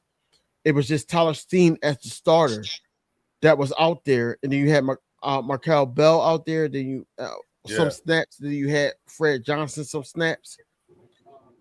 It wasn't no starters there, so of course the offense is not going to look like how it looked. Think about it. They had five penalties in the red zone, right? So that's what I'm saying. It's all about context. Like, you could say, Jalen Hurts threw an interception to Michael Carter II, but what was the context? The context was Hollywood Brown didn't run his route. Hollywood Brown stopped his route, and then when he found out that the ball was going to him, he tried to sprint, and it was too late. Michael Carter II caught the interception. So was that really on Jalen Hurts? Yeah. Or was that on the receiver? You know what I'm saying? Right. Just right. like I see what you're saying. Right. Couple days ago, like a couple days ago, you got Elijah Moore. Elijah Moore is in the slot because Mekhi Lemon wasn't practicing then. So then it's like, all right, he's in the slot. So he was expecting Elijah Moore to go one way. Elijah Moore went the other way. He threw it. It was a pick six for Q. Right. Was that on the QB or was that on? That's what I'm saying. Like you can't grade the quarterback on route mistakes or anything like that. My whole thing coming into this camp, and I was excited about Jalen Hurts bringing everybody to Orlando and try to, you know, pitch a catch with them and all that, right? But the whole thing about this camp is that I need everybody, and you know, Devontae Smith, I'm not really worried about with that with the hamstring injury and all that because he got the chemistry with QB1. I get that. Mekhi Lemon is something to raise your eyebrows about because he does not have that chemistry with QB1. Are y'all concerned about Lemon so far? With the hamstrings and the injuries and all that? So like I said, the only thing I'm concerned about, and I'm gonna let everybody else go, but what I'm concerned about is him not having that many reps with QB1 in training camp, because it's going to happen in game because, you know, you're a first round draft pick. You're going to play some snaps, so you're going to have to mesh with the offense. Mekhi Lemon needs that. And I feel like that, you know, because we struggled last year and all that, we're banking on him as fans, as the organization, as Hobby Roseman, basically putting it out there that, you know, Sherman decided that, hey, we need to go receiver first round draft pick. He needs that. So Mekhi Lemon needs to be ready week 1 against the Commanders. He does. I don't disagree. I can even see if they just sit him for the preseason and just be like, let's just double down on this injury just to make sure that you're actually healthy. Out of an abundance of caution. So I can see that. See, I don't see that. I don't see Warren. Sorry to cut you off, but I don't see that because you're a rookie coming into the NFL, bro. Like the speed is different on an NFL, just like me, Warren, in our chat earlier, not Warren, I'm sorry, Drew. Our chat earlier was talking about it, whereas though that Mekhi Lemon is not the fastest person out there, but he can separate. He yards after catch, in-game speed is great, but speed wise, he's not the best. So with the hamstring injury and us being like really cautious about it and all that, the connection with QB1 on top of that, And learning the like I system said, too. just learning the system and all that, because they talked to him about that and he was more like I'm learning yeah, it. Yeah. I like what they throwing at me. I want them to throw more at me and all that, but you got to be available to actually equip all that into your arsenal to the point where this is why we drafted you that high. You know what I'm saying? My eyebrows is raised because I'm like, you're a rookie. You have to be ready. Period. Especially because your first round. If you was third round, I probably wouldn't be talking like this. Your first round draft pick think about it. It's an emotional standpoint from Philadelphia Eagles fans. We can all sit up there and say it doesn't matter and all that, but it does. Mm-hmm. I'm not saying that Mekhi Lemon is replacing AJ Brown. What I'm saying is Mekhi Lemon is the glue almost to, because you already know what Smitty's going to bring, but he's the glue to what the rest of the arsenal of the wide receiver core is supposed to bring for this offense of Sean Mannion to work. That's where I'm at with it. Yeah. All right, now look, y'all, coming to the stage, you know what I'm saying? And let me tell y'all something. My man looked like he about to walk up in here, guns blazing. So no, he not. Put your he Eagles fan. Is he an Eagles fan? He an Eagles fan or he a Dallas Cowboys fan or whatever? Yeah, King.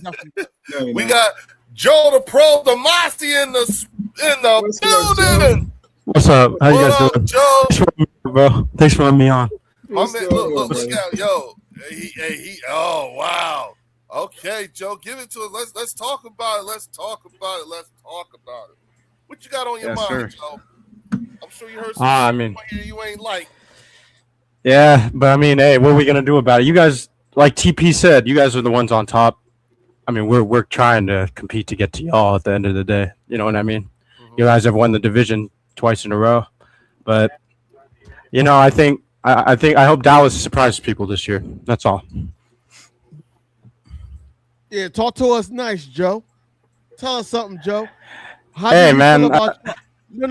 How do you feel about y'all training camp? Like I'm trying to, do what Leo does. You know what I'm saying? I want to jump the gun and start doing what I do. I want you to talk your talk, and I want to know how your training camp is going for you. Real quick, Joe, if you want to, man, go ahead and hook your channel up, man. Plug in. You know what I'm saying? For sure. Yeah, I will. You know what I'm saying? Connect it up. For sure. Thank you. And I think training camp's been going good. I mean, it's only been a couple days, to be honest with you. But I think it's been going good. Eberflus didn't have any connection. Matt Eberflus was the DC last year. He didn't have any connection with the players. And I think that's one reason Cowboy fans are hyping up Parker so much, is because Parker actually tries to create a connection with these players. He's a kind of a younger coach in a way. Yeah. So I think bringing him in and giving him time is what's most important. You know what I mean? I mean, because some of the players out in the defense aren't his players. You know what I mean? So we have to figure out his type of player, and then we'll see. I think. Do you like your kid? I think we have. Yes, I think we have the roster right now where our defense can be considered average to below average, if that makes any sense. You know what I mean? And I think we made a lot of improvements in positions last year. Yeah. Okay. Joe's a sensible. He, you know what I'm saying? I respect that, Joe. Yeah, I'm not trying to be delusional, man. I mean, I ain't even seen an NFC championship yet, so. How old are you, Joe? I'm 24. Joe, you 24, bro? You young, man. Yep. Damn, I didn't know you were 24, bro. I knew he was 24. You know why? Because since he got on camera, he basically wiped his head so many times and all that. Yeah, he's 24. Hey, I'm gonna be right back, fellas. I'm gonna be right back. Yeah, go for it. Okay, Warren. No, but Hey, but I like to hang out with with people older than I am. I always have. So I got yeah. you. I got you. Joe is an old soul, man, and Joe's one of my guys, man. I rock with Joe, because Joe cool. Joe cool, man. Yeah, 'cause he's sensible. He kept it simple. Yeah, and we don't know, like, we're just going off of what we see. We don't really know, what Dallas. I think Dallas has improved. I do too. I just don't think that they've improved to the levels that some fandom guys are saying, and they could. I don't know. I just don't see the horses yet. I think next year is when we'll see that jump the defense really makes, and where it's like, oh, okay, I see what they're doing, because CP has some of his guys. Some of those guys aren't CP. Some of those guys are playing, out Exactly. of scheme. Some of those guys exactly. are really 4-3 linebackers or 4-3 defensive ends, and they're asked to play in a different scheme. And it's not that they can't, but some players might be comfortable playing in this scheme, like Overshown. Overshown is a great talent. When he's healthy, that kid he's a star, man. Being healthy is the key, but he's really a safety playing linebacker. And then when you're playing linebacker in a 3-4, especially at the mic, that you're going to be asked to tussle with guys that are 320, 330, that's going to be coming for you. And I don't want to see the kid hurt no more. I don't. And I'm not wishing that. But if you're asking this kid to do that on a consistent basis, and you're going against dudes that are like, almost twice your weight, it's not good. You know what I mean? So I just think that Dallas's interior is tight. The interior defense is tight. Clark, Quinnen, top tier. Safeties, good safeties. But it's the edges where I have question. Linebacker I have question, and corners is where I have questions. So, and again, I think Dallas will do better, but in the schedule gauntlet is tough, man. It's so tough. And I don't think it's a bad thing, man. I really don't, because like us or you guys are going to be tested when we come out of this division. You know what I mean? But I had a question for you guys. I'm sorry. I'm kind of going to go a little off topic, but what do you guys think about Washington? Do you guys think they could surprise people or no? No. Okay. No. I think I wouldn't give them surprise. Because what they're doing is they're still. I'm sorry, the fan base is still living off of 2 years ago. Hard. That's true. I just think I think they're desperate for Dan Quinn, and they'll play for him. That's what I just think they're. But yeah, I don't think they've done enough to protect Jaden Daniels. You know what I'm saying? And I've said time and time again, until they put pads on his mama, they're not going to be able to protect him. You know what I'm saying? I know what you mean. I know what you mean. Yeah. The second thing is Joe. Them motherfuckers got a lot of money. They do got a lot of money. On defense too. They brought in a lot of free agents that I wanted Dallas to get on defense. They got a lot, but they even with what they brought in, they still got a lot of money with the cap. I mean, a lot. So they're also what I would classify to be in a multiple years long rebuild. You know what I'm saying? Right. They have more question marks in positions on both sides of the ball than Dallas has just on the defense. Because when I think about Dallas, I'm only primarily really just looking at their defense, and I'm saying, okay, where they have the question marks and stuff like that. This offense is not the one you want to see with those kinds of question marks. Yeah, you know what I'm saying? Another year, probably. You know what I'm saying? Because I could see there being a much more heavier investment on in terms of the draft and getting younger. Right. You know what I'm saying? At the positions that Drew was saying there's question marks at. You know what I'm saying? I just don't see, because here's the thing. If you take out Giants, TP sounds just like a Cowboys fan. You know what I'm saying? They want to see, they're thinking the same thing, because I hear it all the time. You know, the Patriots won 3 games and then they went to the Super Bowl the next year. Why can't that be us? Right. Even I've heard that you guys had like shitty defense in 22, and then you guys went all the way up to number 1 in 23. I just, we don't have a Quinyon Mitchell or Cooper DeJean in our secondary. Yeah, there's context. Like we have a Caleb Downs and Jalen Thompson. That's better safeties than we've ever had in probably 10, 15 years. Right. But the corner, like Drew said, the corner and the edge, that's where I have questions. Not really the linebacker. I'm expecting D. Winters to come in and did what he did with San Francisco and just be solid. So I don't question the linebacker, but I question the edge and corner for sure. Joe, you hold your horses. You sat up there and said that we had a bad defense in 2022. Or it might have been 21. I know one year you guys went from 30 something to like first. Yeah, when we brought in Vic Fangio. Yeah, but see, there's context to that, Joe. And see, like a lot, like you hear a lot of Dallas fans say that. Well, you guys did it, but there's context to it. Even when Dallas did it too. Remember? When you guys, they did with Quinn. What I always tell them, when you made that jump, you had who was on that team? You had what's the kid you guys just got rid of? Micah. You had Micah. You had Diggs. You had players on that team. The same thing with the jump that we made. We still had like ballers on that team. It was just a coach coming in along with the draft picks, along with free agency to help us make that jump. It just wasn't like you just put a bunch of mercenaries together and then you made the jump. Right. You know what I'm saying? And Void and Logan are right. It was 23 where your defense wasn't that good, and then in 24 it jumped all the way up to number 1. Right. So that's what I was talking about, not 22. Sorry. Well, I think it was like top. It wasn't number 1 because, who was number 1 that year? It wasn't the Eagles. No, it was us. We broke the record. You talking about 23 or 22? No. I'm talking about 24. 24. It wasn't us. 2022. We broke the. We was in the record books, and that's why I was so pissed off because. Okay. I didn't mean 22. No, we got the longest.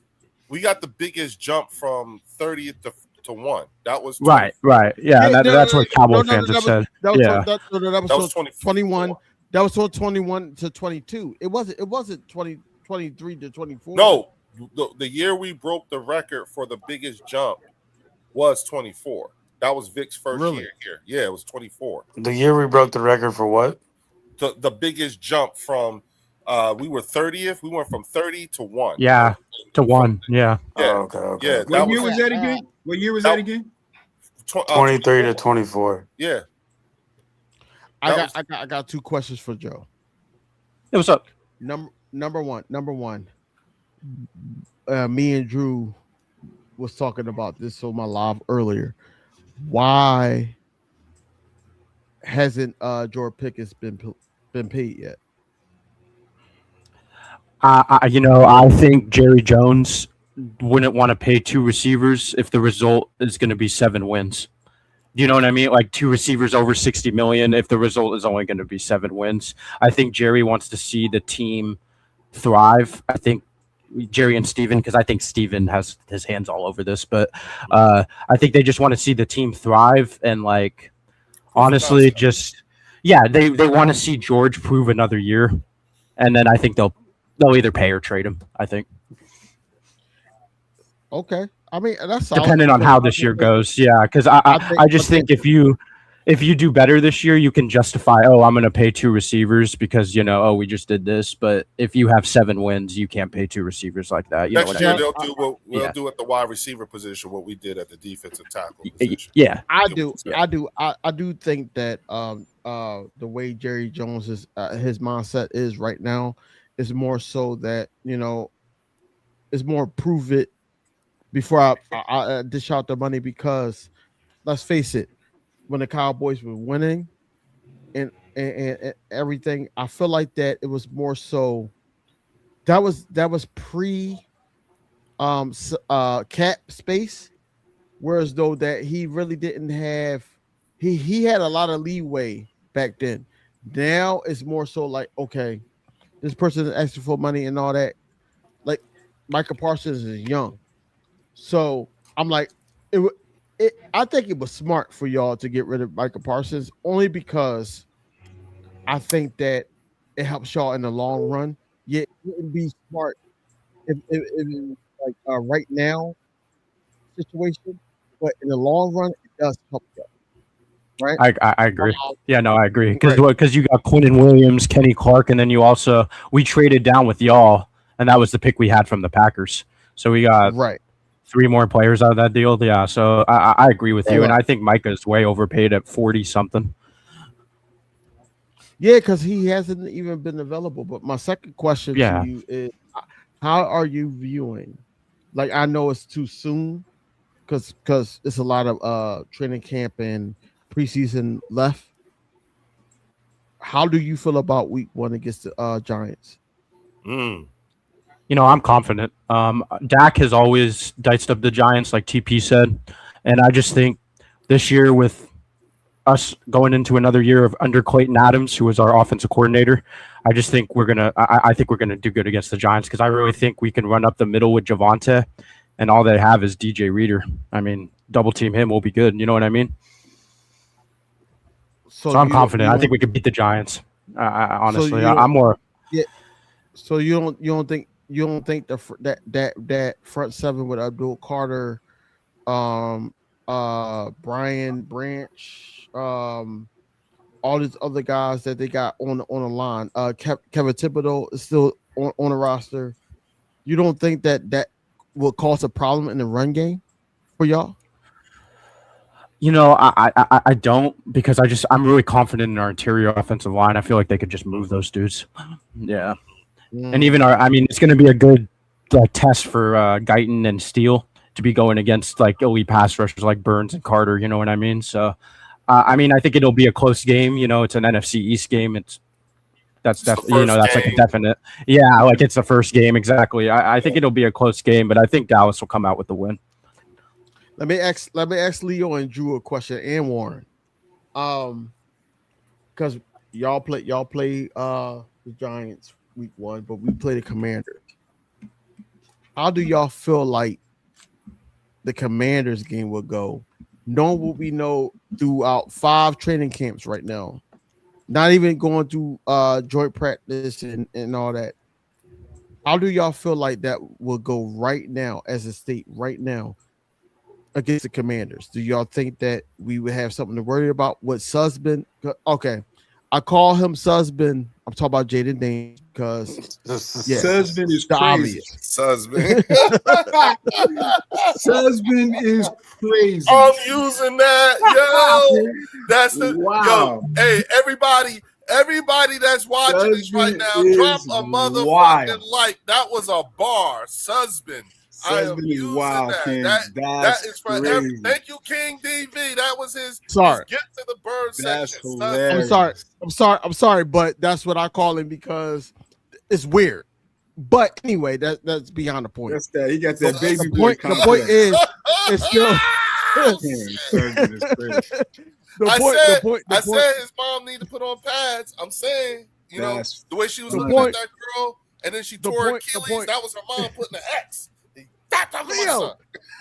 Leo, the point is that we are playing a division rival too. right. So how do y'all view that? Warren, you want to go? No, Warren? I'll go Warren. first.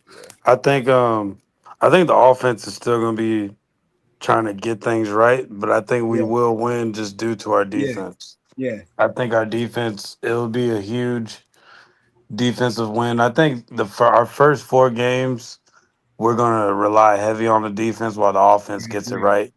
I agree. And based off of how training camp is going right now, the only thing that I get by how the training camp is going right now is instead of us knowing what this team's gonna look like by week 5, I give it till week 7. That's Okay. that's the only thing that I'm getting out of it, just because the chemistry and the injuries like Gennard, Lemon, just we need to figure out this whole injury thing and get that Right. squared away. But that's where I'm at. Yeah, I kind of agree with you. I think it'll be a close game. but I think the Eagles will pull it out. You know, I can see something like a 21-17 game, you know what I mean? Something like that, 24-17. You know, just like Warren said, just to give the offense that time to kind of gel. And, you know, like you were saying earlier, King, I think the Eagles with the 90-man roster, you have to spread it around. You gotta get guys in. I heard Andy Dalton and Tanner McKee at the press conference today, and they had mentioned something about the coaches calling them in randomly. Like, okay, Andy, you go. All right, Tanner, you go. And they didn't know who was going to go, so they would just call them in randomly. I think once we get the 53 nailed down and they start practicing, doing those practice times, you know, getting ready for that week, I think that's where we'll probably see Jalen and Lemon kind of get their chemistry together, and get that chemistry down. But I think it'll be a close game with Washington because it's a divisional game. And I think I could see something like a 20-17, 24-17 win on their part, you know. But I think it'll be a close game.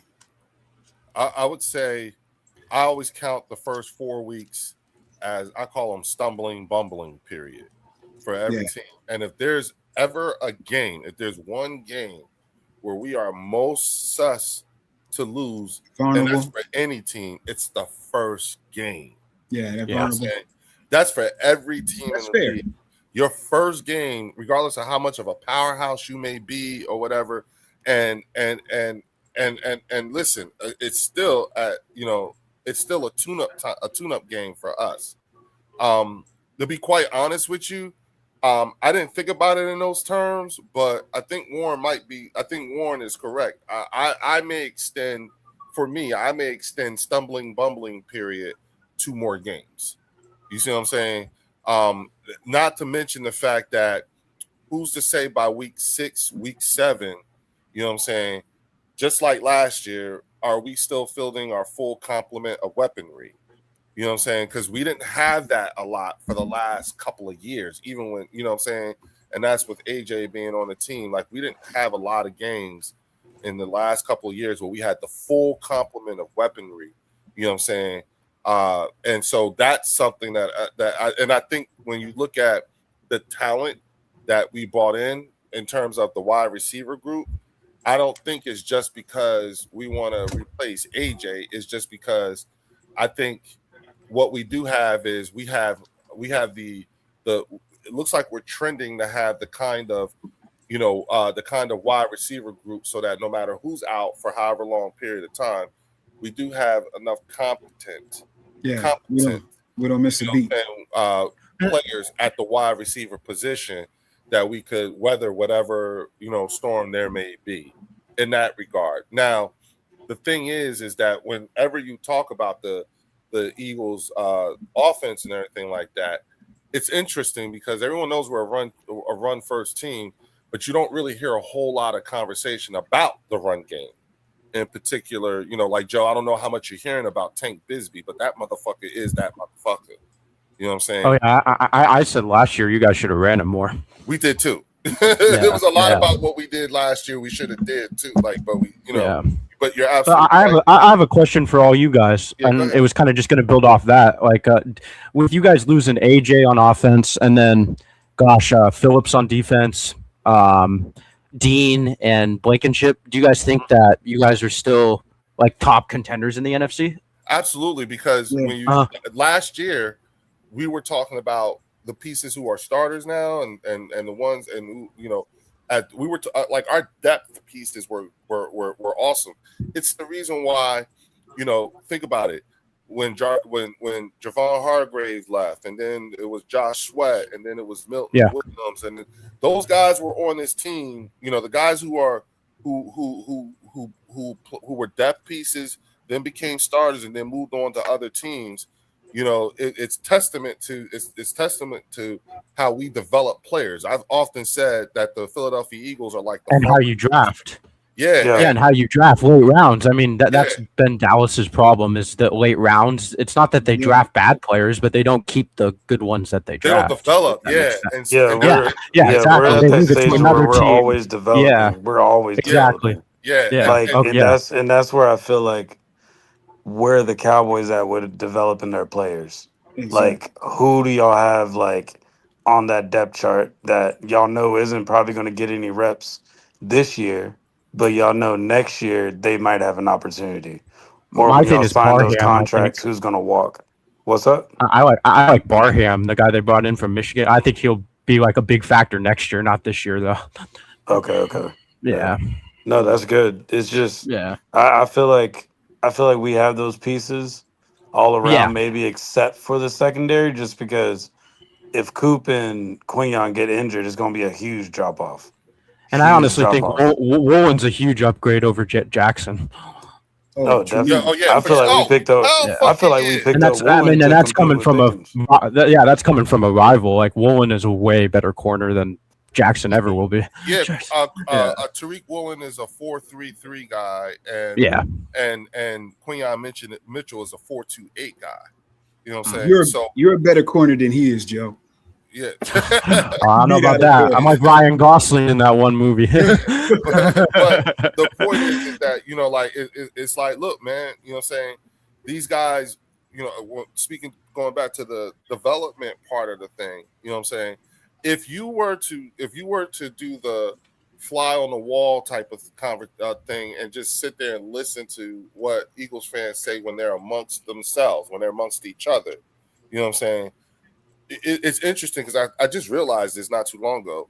We have really good in-depth conversations about our depth pieces.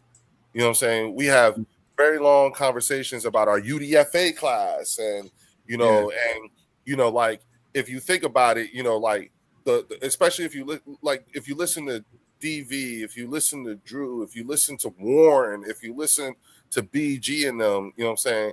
The conversations amongst Eagle fans is, all right, we know who these guys that are starting or projected to start or whatever, but man, you know what I'm saying? I'm still trying to figure out what the fuck is the fuss over Willie Lampkin is. You know what I'm saying? And oh shit, y'all, this is Holland Pierce's second or third year, you know what I'm saying? And this motherfucker looked like motherfucking King Dunlap, you know what I'm saying? Then you got, like you got all these we got a tight end from was it Alabama? Ole Miss. Yeah, Ole from Miss. Ole Miss. Deontay, what the fuck is his last name? I forget. But we got I know who you're talking about, but he's a freak. Yeah, he's like an athlete. Yeah, you know what I'm saying? Like there's some, like this dude named Wisniewski. Now he's also been hurt. Yeah, primetime Phil liked him. Yeah. Yeah, you know what I'm saying? He's Like safety, we done heard some shit about him, and not in a bad way, but some good shit. Like it's Right. like, yo, these are the pieces. Like there are lengthy conversations about people who aren't even going to be starters. You know what I'm saying? And it's an prove it year for us, and that's right. And I'm hoping that's what CP can do with our cornerbacks. You know what I mean? With the addition. Right. Yeah, exactly. That's where the argument comes in. Mm-hmm. You know what I'm saying? Like all these people that we're mentioning, you know what I'm saying? Very few of them are in their first year on the team. You know what I'm saying? You heard DV bring up Johnny Wilson's name. There's a lot of people who are pulling for Johnny Wilson, you know what I'm saying? But at the end of the day, this is a serious prove it year, evidenced by look at the wide receiver room now. You know what I'm saying? I'm with him too. I'm pulling for Darius Cooper. You know what I'm saying? Darius Cooper balling. You know what I'm saying? These are names that Cowboy content creators and fan bases don't even mention or know to even look at. And the reason why we're saying you should note these things is because what ends up happening is a lot of times these guys end up going to other teams and doing really well, and then you'd be like, "What the fuck? Where the hell did he come from?" It's like, he was developed by the Eagles, right? You know what I'm saying, and that's the part that's where you get a lot of the the what TP calls the arrogance of Eagles fans. We know our players, not just the starters, but we know our fucking depth pieces really well. Right. It's not arrogance. We can't sit up there and TP not here to defend himself, but we can't sit up here and say, okay, well, just because you don't know your team like that doesn't mean that we're arrogant. We're arrogant because we have a Harry Roseman, a GM that's going to draft and develop guys the correct way. This is how the organization is ran. You know, we know our organization front and back. We are blue collar workers. You know, regardless if we work for the man or we self-employed, we are blue collar workers that invest in this team. Period. I always live by that, to the point where that's why, you know, I know LB had the same type of spill that I had about our content creators being at the trader camp and all that. You know what I'm saying? Yeah. But that's what it should be. It should be, because now you can sponsor us. You can do certain things, whereas though now the content creators could have that connection with the players. You know, you think about J Tuck. You think about Exactly. CFT. You think about all of them. They are there in Texas, and they can have those communications with the Dak Prescotts, the CD Lambs, the at the time Michael Parsons and all that. I've seen interviews that they did with these guys. You know what I'm saying? Whereas though that we got the radio hosts that would probably bashed our team, saying that we weren't good and giving bad grades, and I never see any other fan base do that. But to answer your question, Joe, you're sitting up here talking about AJ Brown, because TP Way always say we never seen how y'all look without AJ Brown. AJ Brown was a bigot. He was one that needed the ball in his hand. He was the one that demanded that the rock will go into his hand, whereas though down the offensive play call didn't call for him to get the ball. But when Jalen Hurts demanded, okay, I'm going to scramble and I'm going to get my best playmaker down the field the ball, he doesn't run the route fully. When he sit up there and see a Saquon Barkley running the ball, he's not blocking downfield. Certain things is not in the locker room no more, which means that now the field opens up, because now he doesn't have to depend on force feeding AJ Brown the ball. I can't say the same thing for the Patriots. Now, when it comes to AJ Brown, yes, he was a major factor. We got our just due for AJ Brown. We traded for him for the Titans. He came here. In 4 years, we've been to 2 Super Bowls. We won one with him. He did his job. We traded him because he didn't want to be in part of this offense no more, because it was a run-first offense. The same thing that happened in Tennessee, because Derrick Henry was the guy. He didn't like that. He wanted to be the guy. Let's just speak facts, right? On top of that, when it comes to our defense, like, look, we're shining against this offense and all that, but Josh Grenard is not there. We really not too sure who's going to be at safety. Linebacker situation is there. And the edge room is great. Defensive tackle room is great. Corner, our secondary and the cornerback room, that's great. It's all about the safeties. Now you got Michael Carter II. You got Cooper DeJean flip flopping from safety in base or safety in zone coverage or whatever the case may be. You got those two guys flip flopping and all that. You got Marcus Epps. You got Okuba. But we pay our guys, the guys that are already solidified. I'm not too concerned about the defense. The offense, the way it is going to be ran, is, as you see, under center with Jalen Hurts. You see throwing across the middle with Jalen Hurts. You see him being connected with wide receivers that he's normally not throwing to, and that's a kudos to him setting up that trip to Orlando with these other offensive wide receivers that's not really familiar with him. One thing I didn't like about this today is that they kept throwing the deep ball to Hollywood Brown. You weren't going to get those yards, bro. Like, you got to take what the defense gave you, especially with pads on. Think about it. Like, we had Cooper DeJean had a injury bug or injury scare. Like, those type things shouldn't happen in training camp, but it does happen in training camp as well. But to answer your question, I feel like that I'm okay with training camp right now. My whole pedestal of this team right now, because they're going through the kinks, they're ironing out the penalties and everything on offensive line, and they learning the new system with Shorman. My pinnacle is when we go through, I think Tiff, if she's still in here, I'm gonna give kudos to her. She said the 19th and the 20th is when we were supposed to go against the Patriots. That's the pinnacle. I want to know where we stand at with that team. Yeah, right. You want, and that's your scrimmage, right? Yeah, and that's what I said on other Cowboy fans channels, because we usually play the Rams because we play Southern California. Dallas trains in Southern California, you know what I mean? And like that'll tell you where your team's at in a way, you know what I mean? I mean, we looked so bad last year on defense against the Rams, and it just showed us. Look what happened in the season, you know what I mean?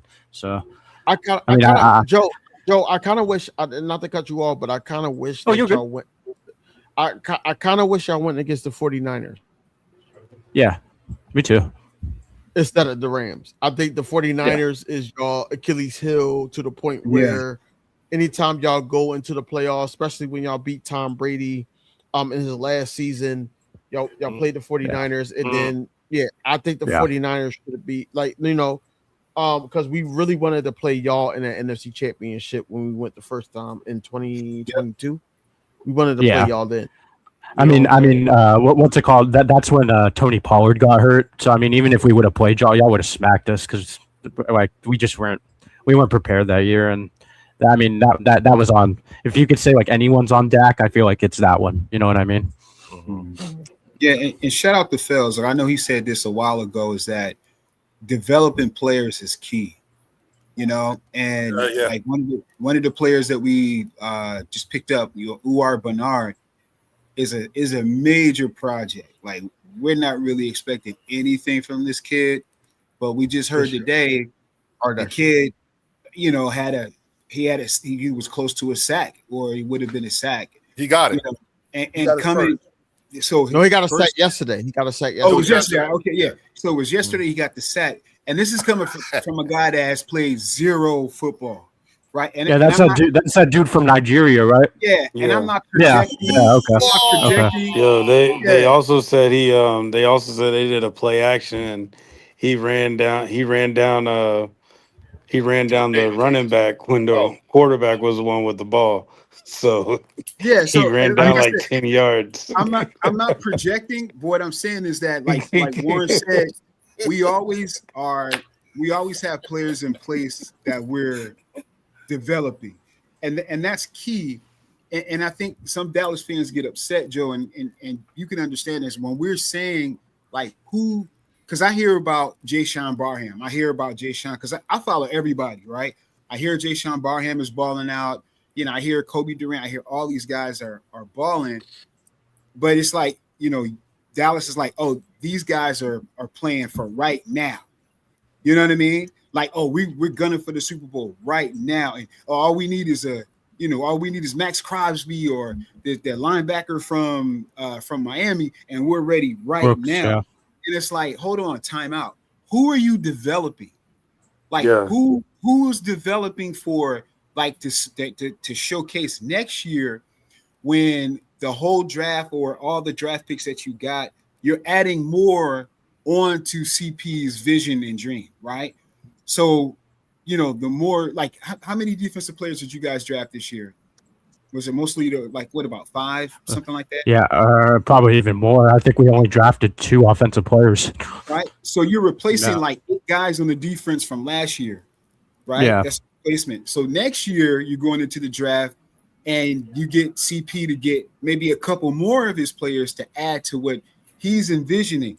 In the meantime, there should be guys that you're developing to say, okay, this kid may be something for next year, but all I hear from Dallas is like, he's ready now. Downs is ready now. Well, We're ready that's just now. because they want to win, Drew. That's all it is. But You know it's what I like, mean? but it gets to the But point though, Joe, to it where takes it's like time.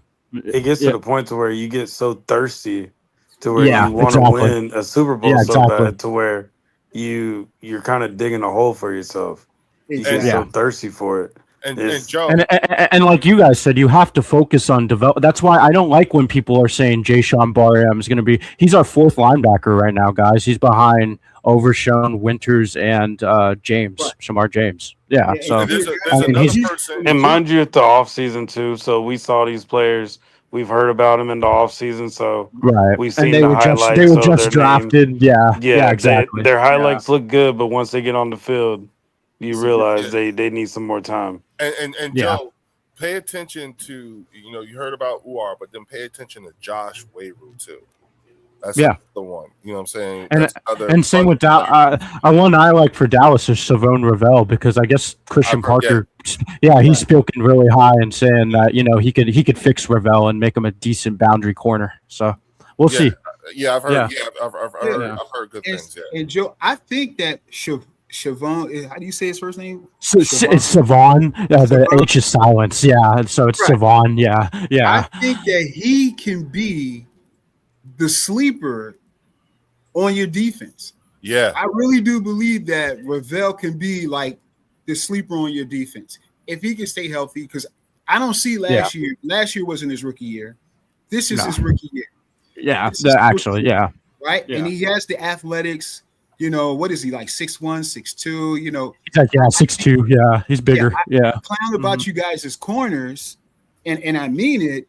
But if he can step in, be what he projected to be, then I think that'll be a nice surprise. And that's what I'm talking about, development, right? You guys got him in the 3rd round last year. He could have been a 2nd round draft pick. Developing him, because now CP is not a position coach anymore. He don't get to just focus on the corners. You don't do that.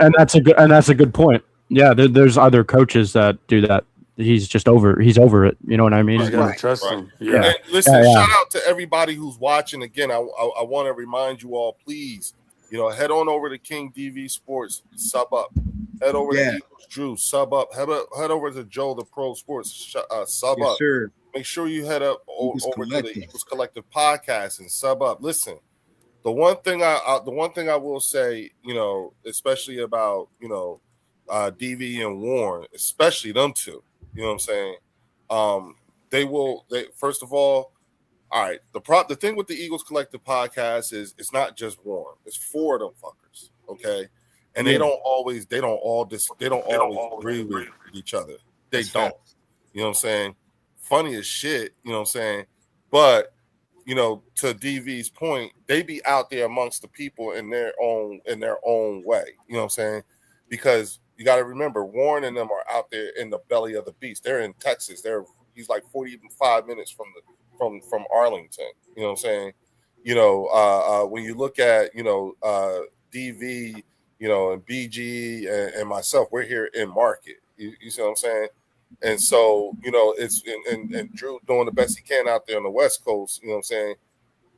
Those are and then those, as you can see, I don't need to speak for Joe because he's proven himself in terms of being one of those ones who's at least a reasonable, a better than average reasonable Cowboy fan who understands, who's looking at the bigger picture and understands. He talks like the Cowboy fans out here, honestly. Say that again? Yeah, he sound like He talks like the Cowboy fans out here. You know what? From your description, Warren, I would not disagree with you on that. Yeah, he does. You know what I'm saying? But for you to be 24 and invested in the Cowboys, that's rare. Yeah, man. Salute to you, brother. Yeah, I think you can agree with that. No, it's family for sure, man. Yeah. Now I asked you, and here's the thing. Last week we had Chris from Cowboy Up, podcast, and y'all go on over there and go shout out my man Angry Cowboy, but go see Chris at Cowboy Up. Yeah. He was Cowboy. on, and this was his description, and this is why I asked you, how are you liking camp? You know what I'm saying?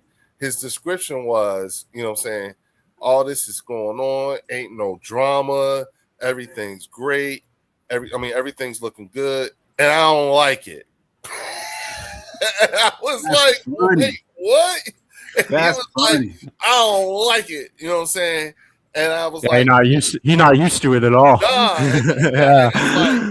Okay, wait. You know what I'm saying? If controversy going into camp hasn't helped you over the last 30 years, you know what I'm saying? And Jerry couldn't help himself day one. He was saying, I spoke with the team. Like he does that every time. What? And then of course you got Dak with the Gotti. You know what I'm saying? But Dak is like that. Dak is like that corny. Dak is like that corny leader you have in middle school. You know what I mean? So he really is. No, he really is. Put him on the same level as Jameis Winston. You know what I'm saying? That. Is he that? I wouldn't. No, I wouldn't honestly. But maybe a tier right below though. Just above Jameis Winston. I'd say right below. He not even Jameis Winston. Remember when the Eagles had all those players signed and that quarterback? I don't want to say his name. With the super team. Yeah. Oh yeah. I know you're talking about. Yeah. From Texas.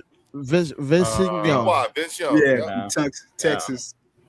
That's what it sounds like. Like I think so. A lot of people, like especially national sports media, is basically like, "Oh, I'm happy that Dak put this out. It's a little bit swagger in the organization now and all that." No, I felt like Dak needed to shut his ass up and go out there and prove it. Yeah. Because at the end of the day, now, because how I view it, especially if I played quarterback and I played cornerback.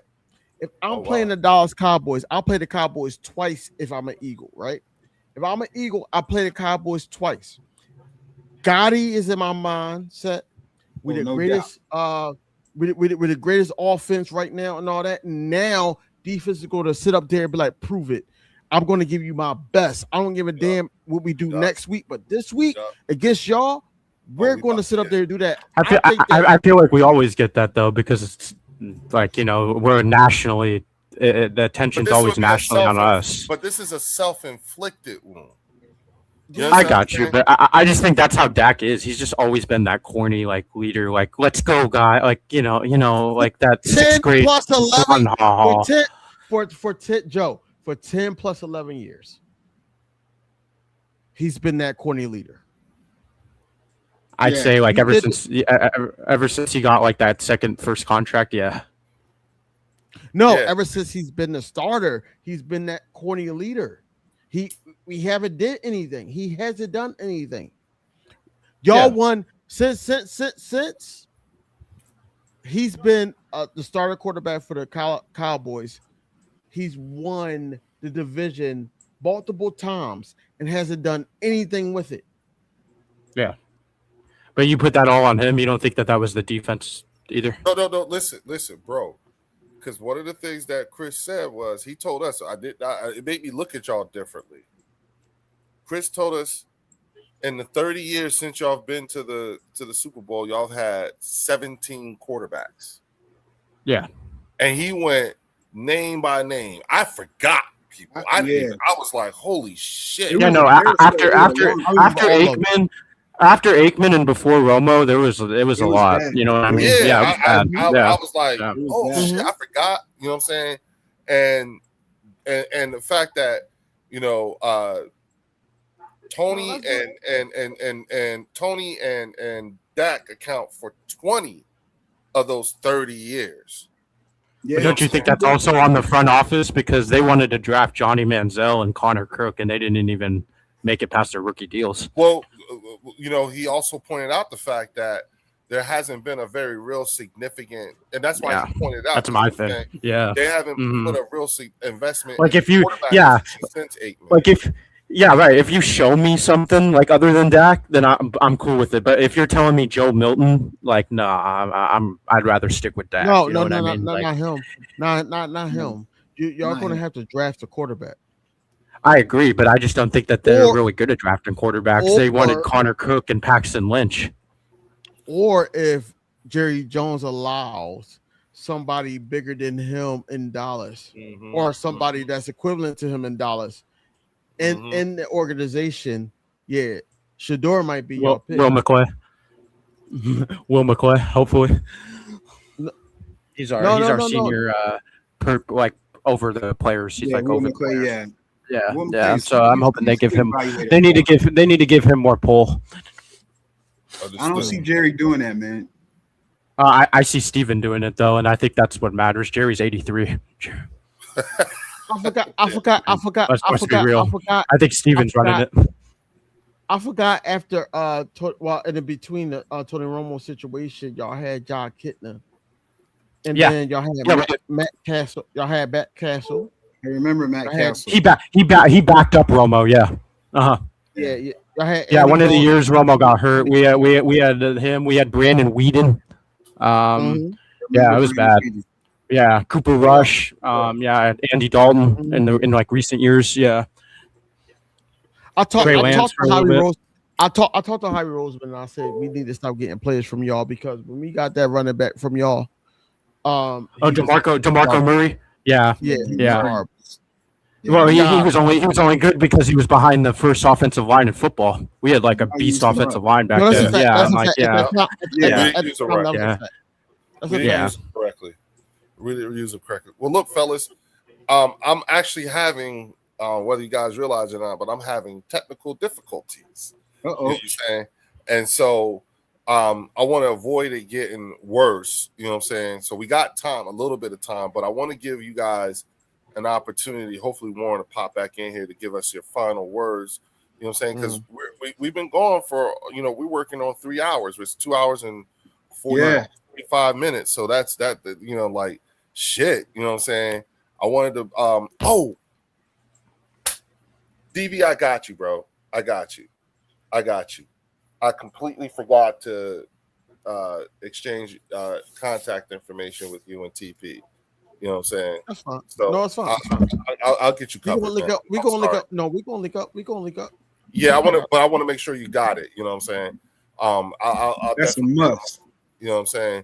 So that way you guys can have direct communications with each other and stuff. I want that for you. Okay. You know what I'm saying? Gotcha. And that was the reason why I brought you on here. Why I wanted to make sure you were here. And I wanted to make sure TP was here, because I was like, I heard you today, and I was like, I can make that happen. You know what I'm saying? And so that was, but I completely forgot to make that happen, because TP came in here guns a blazing, and I could see you was ready. You already was ready. You know what I'm saying? And I was like, oh shit. Because because on my channel, what he said to me earlier this morning, and I didn't even have eggs and orange juice and nothing like that. And he was like, yeah, I know I gotta go at you because we got the same type of energy. I said, bet. We need to talk about Devontae Smith and the neighbors. And then when I told Eagles Drew, he said, what? I said, yep. He said that. Yeah, man. Well, then how about this? Is it okay if I send him your contact info? Okay, that's what I'm. That's fine. All right, bet. I got you. All right, but you know what, Joe, you was the last one in, so you'll be the first one to give the last word. Go ahead, bro. No, just thanks for having me on, man. I enjoy talking football, even when it's with the rival teams. I feel like we learn more about our teams, and I feel like that'll benefit us when the season starts. And just thank you for having me on. I'm going to be here whether Dallas loses or wins, and I'll see you guys later. Next Tuesday. I apologize. Yes, sir. I didn't realize you. Oh, you're fine. Chat like that for that long, waiting that long. I had to look. I was like, what the fuck? Oh, you're okay, dude. Yeah, no, dude. I like holding the chat down too with Logan Motorsports and all those other guys. No worries. Shout out to Logan Motorsports. Yeah. Tiffany Simpson, D-Cuz Worley. You know, Nat. Yeah. The regular. You know he a fan now. D-Cuz a fan. Yeah, D-Cuz always here now. Listen. Like I know they from the other side and everything like that, but we all need those people to hold our feet to the fire for sure. Outside and amongst ourselves. and they keep it. And shout out Void too. Void was vouching for me. Shout out Void Green. He's a good Eagle fan. Yeah. The ones that I know of, I know Marcus Blackman be up in here. Yeah, Marcus. He was here earlier. Yeah. There you go. Yeah. See, shit, man. Listen, y'all know I'm big, so I'll be missing half this shit because I'll be just listening at y'all. So I'm not even paying attention to the chat because the chat is a vibe of itself. And just so the people would know, you know what I'm saying? At some point, we are going to we're annotating everything. Okay, I just go back and look at it later because I'd rather But we're going to come up with an award for best comment in the chat amongst the people. You know what I'm saying? Because I know. Listen, we got. Hey, go to King DV's. Go to King TV's channel and read his chats. Oh yeah, they get live in the chat. They be going. They get live. DV don't give a fuck. You know what I'm saying? But that's the thing. Like we I'm gonna start screenshotting some of these comments and everything like that, and we got to come up with some good ones. You know what I'm saying? We just gotta. I want to talk amongst the fellas here and everybody that we had on there and try to come up with what the criteria is for best comment in the chat. Did the comment stop the whole damn panel or some shit like that and make everybody laugh? Because there's been times where that shit has happened to me. You know what I'm saying? So but I already got a few names I'm thinking about already. I know, right? Me too. You know what I'm saying? Especially Linda's ass. You know what I'm saying? Yes. She'll cook you, bro. Like it don't matter. Like she'll cook you, bro. Yo, Joe. Listen, Joe. Me and Linda were going at it earlier when TP was on. Bro. She knows her shit. I true. Oh shit. You know what I'm saying?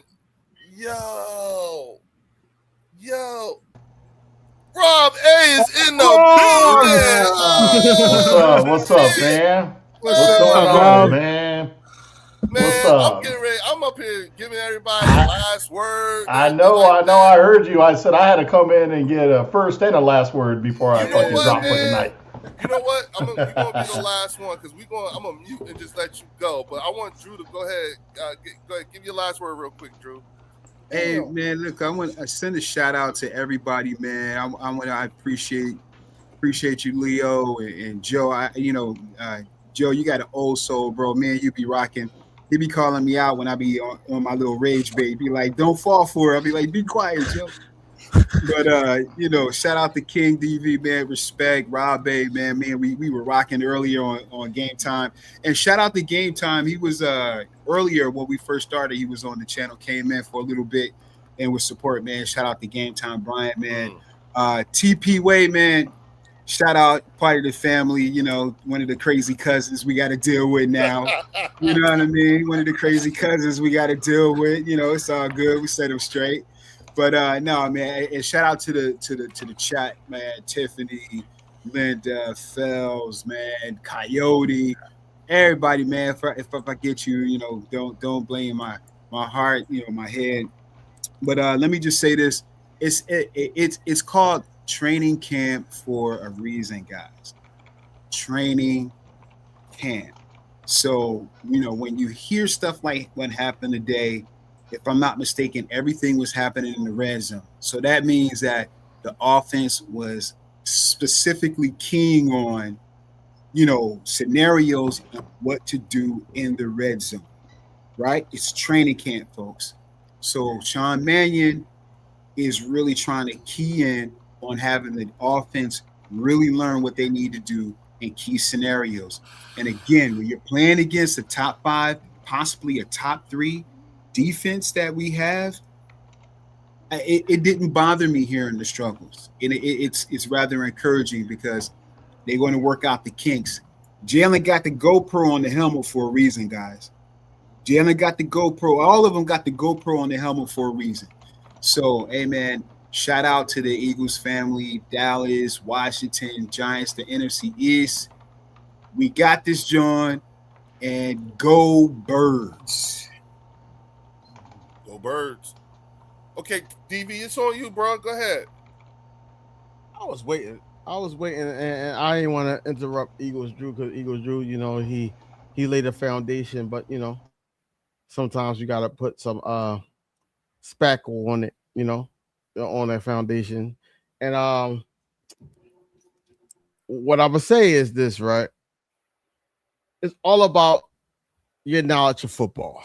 When it comes to training camp, it's all about your knowledge of football. Yes, you come and watch me, Leo, Eagles, Drew, Rob A, Joe, anybody, you watch on a daily basis. But you have to have your own knowledge of football as well that you comprehend with to resonate with what you're watching on here on YouTube. And that's the beauty of football and what we're watching. You know what I'm saying? Just like Eagles Drew said, it's all about the concept on how you look at how the offense performed today. You know what I'm saying? Like if Will Shipley doesn't drop a pass, if Dontavian Wicks doesn't drop a pass, if Elijah Moore or whoever doesn't drop a pass, we be talking about differently about the offense today. You know what I'm saying? And that was on like 101 basis in the red zone, and then also the 11 on 11th, whereas though that majority of the offensive linemen wasn't in. So I just want, before we in the chat or whatever, do some homework and know that it wasn't the full roster, the full starting lineup in there, right? Jalen Hurts didn't look as bad as you thought. Jalen Hurts put the ball on the money. Great defensive play call. That's what I'm saying. Just because the offense is not looking good, we got to pick up the defense. We are so stuck because how Elliott Shore Parks or how these other reporters that was there are sitting up there saying that the offense is struggling and everything like that. You got to put it in some type of context. Johnny Mac too. Think about it. Running his mouth. Yep. Right. Just like think about it. Like I said earlier, Michael Carter II got an interception only because Hollywood Brown stopped running his route. A couple of days ago, the other interception for Jalen Hurts is because Elijah Moore went one way. Jalen Hurts thought he was going to go the other way. It was a miscommunication. Right. This is what my major concern is. So if we can get down pat, not just Devontae Smith, because like I said, Devontae Smith and Jalen Hurts been playing for years, since the collegiate years. If we could get down pat that these other receivers can sit up there and have some type of connection with QB1 and QB1 knows where they like the ball at, where they're going to be at. Of course, he knows the plays. He's been staying after practice under center and doing things that people say that he can't do. Majority of his touchdowns or majority of his huge yard gains has been through the middle and been tight window passes like people said that he can't do. We just have to sit up there and let this thing unfold. That's why I don't like the simple fact, like, shout out to Anthony DeBona, but I don't like the fact that they throw out there 40 days before week 1 against the Commanders. No, we really need to work on what we got right now. It's what preseason, joint practice, and open practice. Joint practice, then week 1. We really need to know who's going to be in this 53-man roster, how many wide receivers we're going to keep, because this thing, like, think about it. The 2 tight end sets and everything like that. That's why Johnny Munt is there. Yes, we want Eli Stowers to be that guy, but he needs to work on his blocking. And I feel like having him on the side, working with the offensive linemen and everything like that, speak volumes to how the development of the Philadelphia Eagles are, because we already know that Dallas Goedert is going to only just be here for one more year. We already know that. So the whole thing is we need to just be patient and not sit up there and cause any worry right now. I know that the 2 main wide receivers are out right now because of hamstring injuries, but it's precaution. And like I said, today or tomorrow, if Devontae Smith had to play on Sunday, Devontae Smith is playing on Sunday, so I'm not really too concerned about that. But I do need Mekhi Lemon to get those reps in, especially with the pads on now, and we can tackle and he can find his niche inside that system, whereas though that he's going against a linebacker or a safety or so forth. That's where I'm at with it. But at the end of the day, it's always go Birds. It's always, we just gotta be patient about the development, and then also know that QB is willing and learning and being coherent in one piece with Sean Mannion and his offensive scheme. As always, go Birds, fly Eagles fly. Check out the channel, and also we got to check out the family as well, because Leo set up this thing perfectly. Eagles Drew always supporting Joe. Nice to meet you. I'm happy that you're more of a realistic Cowboys content creator. Of course, Rob A. I hate, I haven't had a chance to speak with you after the situation that occurred, but I'm happy that you survived, and that victim situation, and you held out down the family, and I know you're very knowledgeable and everything like that. I'm trying to find your channel, so I could subscribe to you and vice versa. But at the end of the day, man, it's always family first. Like I said, go Birds, fly Eagles fly, and that's all I got to say. I told you, Rob. I fucking told you. It was good to meet. It was good to meet you, DV. It was good to meet you, brother. You've been saying for a minute. I fucking told you, Rob. Let's collab again, dude. Yeah, I fucking told you, Rob. That's all I'm gonna say. I fucking told you. You have, but man. But please, the stage is all yours, man. Hey, man, it's just fucking time to get on the field and let's just start playing some ball, man. All this crazy, off-season crazy talk is just, I'm fucking over it, bro. Like, I'm just ready. I'm just ready for this season to fucking start. Like, all this doubt about our wide receiver core, about our offense and our offensive line and all this shit, I'm fucking over it. Like, I'm getting tired of having to jump into some Cowboys content creators live streams and give them a dose of fucking reality, bro. Like, it seems it gets tiresome having to jump in there and like how Drew and I had to jump in game times yesterday, and them sitting there saying that Flournoy is better than all of our receivers with the exception of Devontae, right, and that he would be a number 2 over on the Eagles depth chart for wide receivers and shit. And I'm like, man, no, that was nasty. That was ridiculous. I mean, dude has 400 yards on the season and 475. Let's not cheat on this. Yeah, right. And with that being said, 200 of those was against the Jets and the Lions. One was a blowout, and one they were blowing out of the lowly Jets team. So to me, I just think, Dallas has improved over the offseason, but, I'm just tired of all this craziness and all this talk. Like, I'm just ready for some fucking football.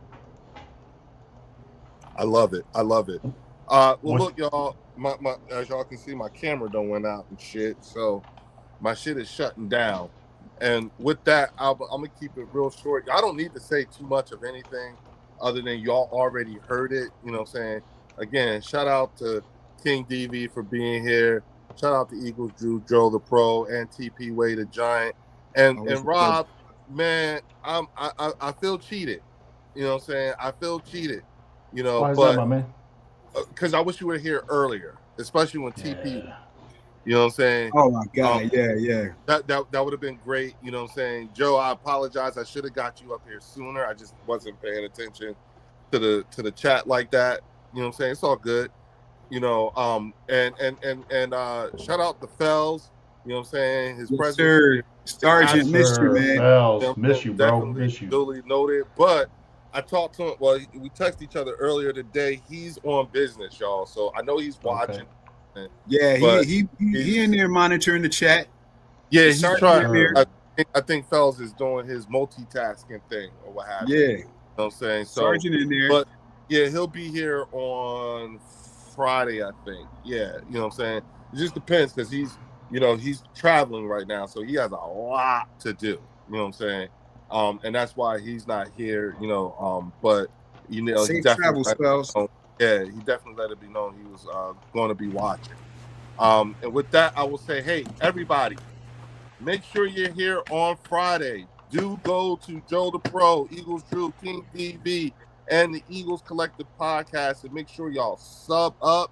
I will see y'all right back here on Friday at 9:00 for the channel members, the channel members live stream.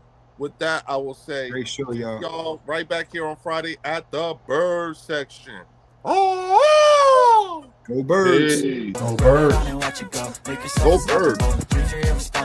But they're always possible. Yeah, y'all. Just believe you could be so remarkable. Thoughts in my head, a collage and they spread. I'll be great one day, going off of my meds. No, I'm not giving up, no, I'm not giving in. I will make it to the top, taking off in the wind. I gotta make it, I'm saving every day to taste it. I'm patient, but my mind, it can hardly take it. I'm chasing a dream that I've had for several ages. A vacant, modern kingdom for the taking.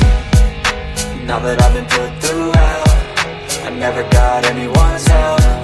I had to do it all myself. I don't ever slow up, no I don't take shit. I got no love for the fakeness. If you wanna play tough and wanna hate this, I'll always show up and make a statement. I don't ever slow up, no I don't take shit. I got no love